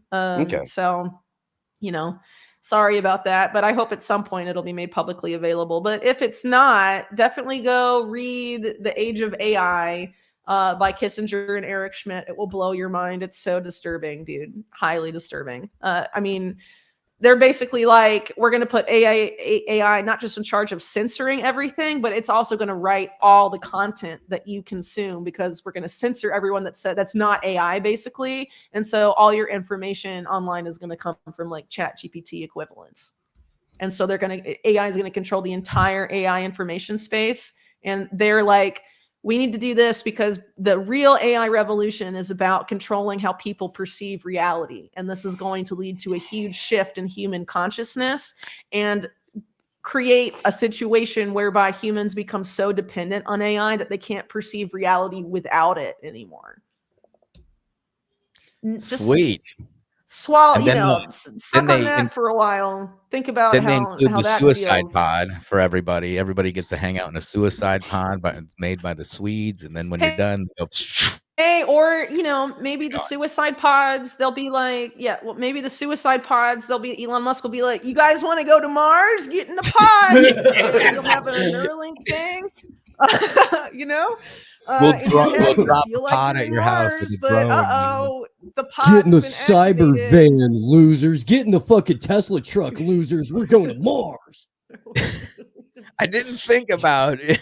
Them shooting. I feel like that's pretending to going to shoot ultimately people. be the fate of all the Elon bros that are like cheering on Neuralink. I can't wait to get my brain connected to the cloud and Starlink, dude. It's going to rule, and we're going to Mars. Turns out you do that when you're alive. So hop into this. Well, pod. I mean, okay, Neuralink killed how many monkeys? Like half of them. It hit me the other day. It's got to be done in the womb. If they really have something that they can do, it's got to be done in the womb. Oh, that shit freaks me out. Okay. Yeah. Well, Because I've been thinking about it for like 4 days. When I thought of that, I'm like, oh my God, like that's the only way you can do this. They're just gonna be like, this is the cost of getting upgraded, dude. Because I mean, they don't want 8 billion people on the planet. Nope. They want there isn't like 8 1 billion or people less. on the planet. They just lie to you and make you think there's 8 billion people so they can kill you. Yeah, but it doesn't matter. They're obsessed with depopulating regardless of how many people are on the planet. So okay, like we give everyone the chip, but if half of them die, only the strong survive. And that's how they get it into the psyche. Is we're overpopulated. The majority of the population lives in these metropolitan and we have to merge areas. with AI by 2030. They put a date on it. Everyone's really into that 2030 date. I'm sure there's a reason for that. But anyway, you're not going to go to fucking Mars. Elon Musk is full of shit. You're gonna go in a pod with a brain chip and think you're in Mars. And then when they're done, they push a button and you get, I don't know what the suicide pod does. Yep. I mean, it's really not that different than the Matrix, dude. Yeah. I mean, they have it where you can live 1,000 lives in a pod. And when you're used up, 1,000 lives in a pod. 1,000 lives, and it's like a piece in the pod. It's like 1,000. Do you want one life, no pod in the hellscape we've made, or do you want 1,000 lives in a pod? Yeah, you can pick whatever. I mean, literally, that was the selling point of the metaverse. Some like ex-CIA guy wrote in like Forbes or Fortune about the metaverse, and at the end of it, he's like, "Well, once life gets unbearable, a lot of people are gonna want to go live in the metaverse." Gross. It's up to here in honey. So we are buried in it. It's very sticky. Well, Whitney, love the hell out of you, dude. Sorry, I have a hard time not rambling about this stuff Oh, because I have like we could months do of this for pent another up 3 like being mad about all this crazy shit happening and not really being able to talk about it, Anytime you want, you're feeling a little froggy, hit me up and I'll send you a link. You can drop in, fucking rant for a little bit. Yeah, I'm sorry we didn't talk about Kissinger more, but we talked about him some. But yeah, huge piece of shit. Everyone should agree. Yes. If you don't agree, you don't know anything about Henry Kissinger or your Hillary Clinton. Or your Hillary. Yeah. Yeah. That's factual. Yeah. All right. It is nice though. Meeting you. Facts. Anyway, likewise. And I'm sure I'll be back. And see you guys another time. Thanks for having me on, and say hi to Sam. I certainly will. Thank you so much for dropping it. Yeah, totally. Of course. Take care, y'all. Bye. See you later. Keep getting an email invite too, just about every other week. My good friend Sam Tripoli. What up, yo? How you doing? You? Thanks for having me. Sorry, my pictures. I got this new camera. It's like my picture's a little dark. I'm sorry about that. How are you guys? Thanks for having me on. Hi, Chris. How are you? Hell yeah, man. How's it going, man? I'm alive. People like me. I can't complain. Heck Good to be here. Ding dong, the dick is dead. Amazing times. Blessed. The world feels a little lighter today. I mean, it's like it's gonna be hilarious. Though, I always found it interesting that his son was like executive producer of like Conan O'Brien for a while. And I always kind of like, it's just interesting to me because I'm sure he sees him as dad, right? And like the amount of like just nastiness put towards that guy. And I'm sure that he may be reading it, may not, I don't know. but it's got to be weird because like the world right now is rejoicing that fat fuck is dead, right? But I'm sure the apex predators are all like ready to throw a giant send off for him, Henry Kissinger. You know, it's super interesting, dude. Super interesting. Yeah. I made a memorial video that we showed earlier for. Oh, for it's short. You should run that. It's great. I think. Let me see it. You might like. You might like. He's finally dead.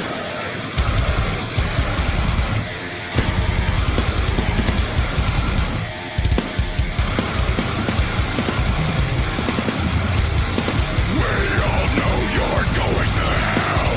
Come back alive, I'll send you myself. Take the casket from the dirt. You don't deserve to be one with the earth. Revenge is sweet, but so is decay. When it turns you into a slave. Gather your friends and your family, so they can watch me spit and dust on your grave. Forgiveness is useless. It's just another form of weakness. This is for my family. Let us have this moment. That might be the greatest video I've ever seen in my life. Did you post that on Twitter yet or Instagram? I haven't posted it yet. I will post You got to post that right now. Whitechapel. Because that's the best video I have I ever wanted to seen. have a fun one, a fun song, but there's not many of that's like, perfect, he's bro. dead. That's awesome. Ching, ching. Like some fucking post song. that. I'll retweet that and I'll repost it on Instagram. That's the best video. That video brought me such joy and happiness. Like I was like smiling ear to ear, just watching, like every word was absolutely perfect. Yeah, I Like thought it would be. that's the most. I can't believe. Is that a regular song that you just took and put to a video? Yeah, Like, it's Whitechapel. It's Whitechapel. Forgiveness is Weakness off their Valley album, which is awesome. that is Just check it the out. greatest thing I've ever seen. Yeah, and You they might had a have lyric peaked. video, so I just put some Kissinger on there. You might have peaked. That might be the. It might be downhill from there. Today is his last day on the show, everybody. It's That might be the best thing That was- you ever do. That Oh, might downhill. that will be when you pass away. They will play that video showing how great you were when you were here. Awesome. That's I've achieved fucking awesome. anything. I love it. I was as soon as I found out yesterday, the first thing that I did is I went and I put on the Coup song "Piss on Your Grave." Yeah, which Boots Riley wrote for Ronald Reagan, I think, but it still applies. It does. You know, what's so interesting there. Like we all know that Trump is his. He's his own controlled opposition. Zionist. All that stuff. But, for me, I believe the real battle was for like who's in control of doling out all the cash, right? And I'm sure that like the Joe Bidens and the Donald Trump, they still have a bunch of people that they each dole out. But I like being mayor of Chicago, you have like you get to give out the contracts. You get to give out the corrupt contracts to the corrupt people. And that's why you want that. And I do believe that Trump represents just a different organized crime unit taking over the who gets the contracts. And not that one's better than the other, even though I probably would take Trump over Biden, not saying one's better than the other. But, what was the point of that rant? I had a whole point of the rant. Oh, so when Trump was in there, the neoliberals, I guess, and I don't know where Kissinger falls. If he falls, I know that that Dick Cheney's a neocon, but that whole group of Democrats just called in all the old swamp monsters to bring them in to try to deal with like losing control of the narrative and losing control of everything was going on. And it just makes me laugh that they brought in like fat ass Kissinger to try to fucking like rein in everything. And it's like Kissinger never had to deal with Twitter or Tumblr or Facebook or any of those instant reaction to everything going on, right? So you're bringing in all these old monsters to deal with new school problems. And it was just fun to watch them get their dicks kicked in. Like they literally had the glory days of when you could just run psyops and no one knew it was happening. Now, have you talked to Brian since Kissinger died? I know he met him a couple times. I don't know if he might. Oh yeah, I should send condolences that his babysitter's dead. Yeah, I mean, he might be upset. That should be a fun conspiracy social club, though. You just go through the life and crimes of Kissinger. Yeah, I would love to do that. I think we need to do that. I think it's just interesting. Brian Callen's the greatest. I mean, like you'll never meet a person with a better heart. It just he comes from a place where it's just like I always say, dude. He lives in the land of the Transformers. Autobots versus Decepticons, and for him, Autobots can never do Decepticon shit, dude. They're just all good or they're all bad, and it's very interesting. And this isn't just Brian, but this is just a lot of my liberal friends from, obviously everyone knows Hollywood, but these old school liberals that can't come to grips with that, like it's the same people on both sides. They just have D's or R's by their name, and their inability to see that. And it's just so interesting to me because in everything else, it led me to this belief that there's a difference between intelligence and smarts. Mm-hmm. Like you can be intelligent, doesn't mean you're smart.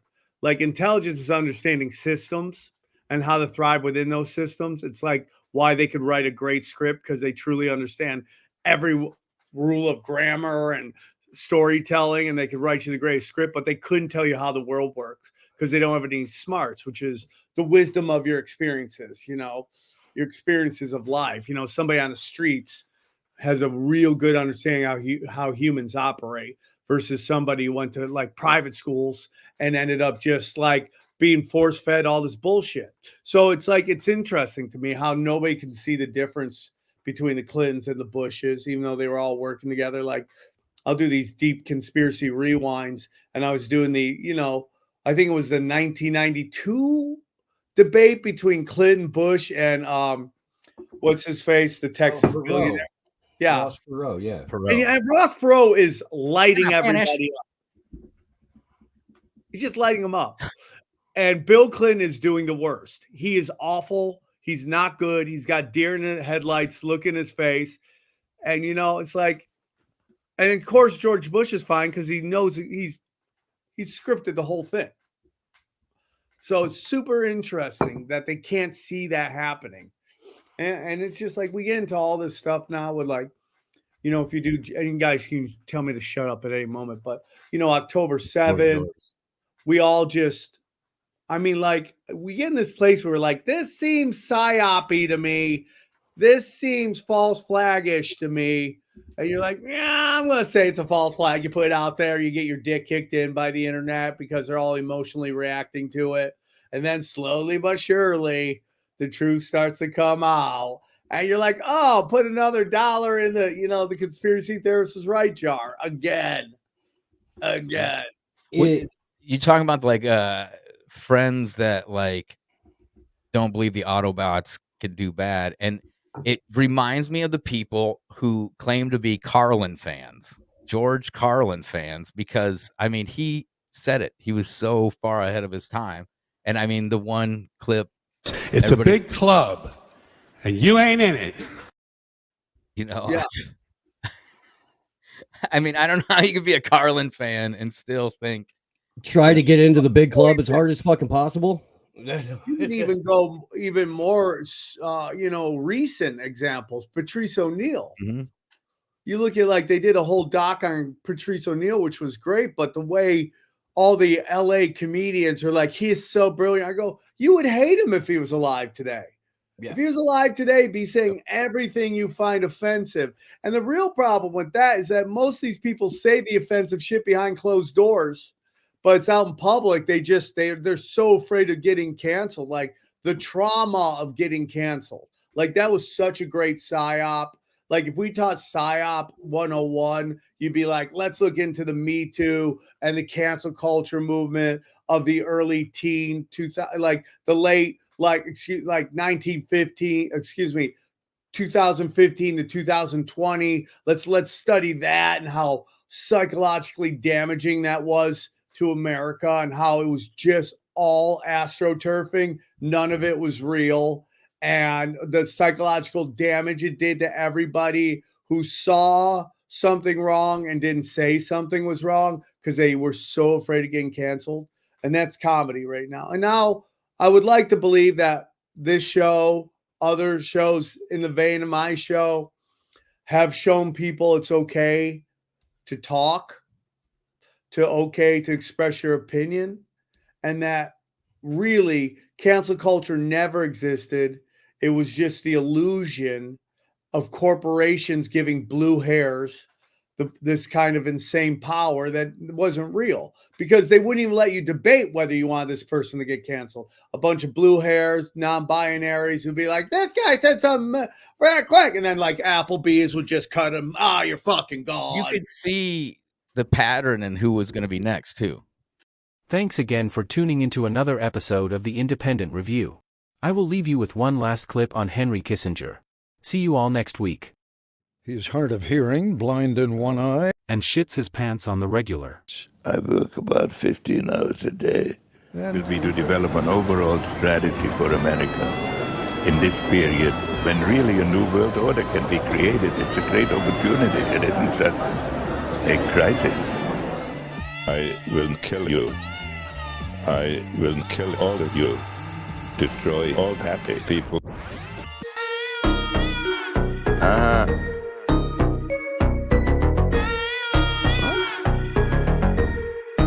I don't fuck with you. This location, You little stupid ass bitch, I ain't fucking with you. An extraordinary opportunity. You little dumb ass bitch, I ain't fucking with you. To make local society. I got a million trillion things I'd rather fucking do if we act wisely, than to be fucking with you. Little stupid ass, I don't give a fuck. I don't give a fuck. I don't give a fuck, bitch. I don't give a fuck about you or anything that you do. Don't give a fuck about you or anything that you do. To shape this so that the problem of the Bush presidency will be the emergence of a new international order. Within the next 4 years, we will see the emergence of a new international order. The beginning of a new international order, and it could well be that this president, who is so reviled by intellectuals, will emerge as one of the seminal presidents of his period. Let's just get your hands up against the wall and spread them. Opposition, I'll just take them. Fuck you, fuck you, fuck you, fuck you. Understand? I'm not fucking around with you. Try to resist, I'll dismiss you. Fuck you, fuck you, fuck you, fuck you. Basically, I'm the worst nightmare you ever had. Figure a trigger happy nigga with a badge, parading around Los Angeles. High off coke with a banana clip, feasting off the weak street evangelist with a manuscript and professional ass whipping. Task force, brass knuckles, a master in ass kicking. If you ask for it, I blast for it, you're back flipping. No one saw it, I won't stop, the clock's ticking. Got a rookie for a partner that's ready to fight niggas. The world's a merry-go-round, I stereotype niggas. He's a spit in the face of a pit bull and bite niggas. Matter of fact, kinda like this cat for a white nigga. Get your hands up against the wall and spread them. Opposition, I'll just take them. Fuck you, fuck you, fuck you, fuck you. Henry Kissinger walks into a bar. It sounds like a joke. Henry Kissinger and a penguin walk into a bar. I'm not asking what you do, but what would it displease you if I walked over and punched Henry Kissinger in the face? Would you find that entertaining? I would. Would you have a frisson of pleasure even? Would you feel that justice is in some small way served? You hate Henry Kissinger. I fucking hate him. Yeah. Because in my travels, I stumble across his good works everywhere I go. Right. Let's do this. A rabbit punch. No, kidney punch. Yeah. Cheers, guys. Oh, my.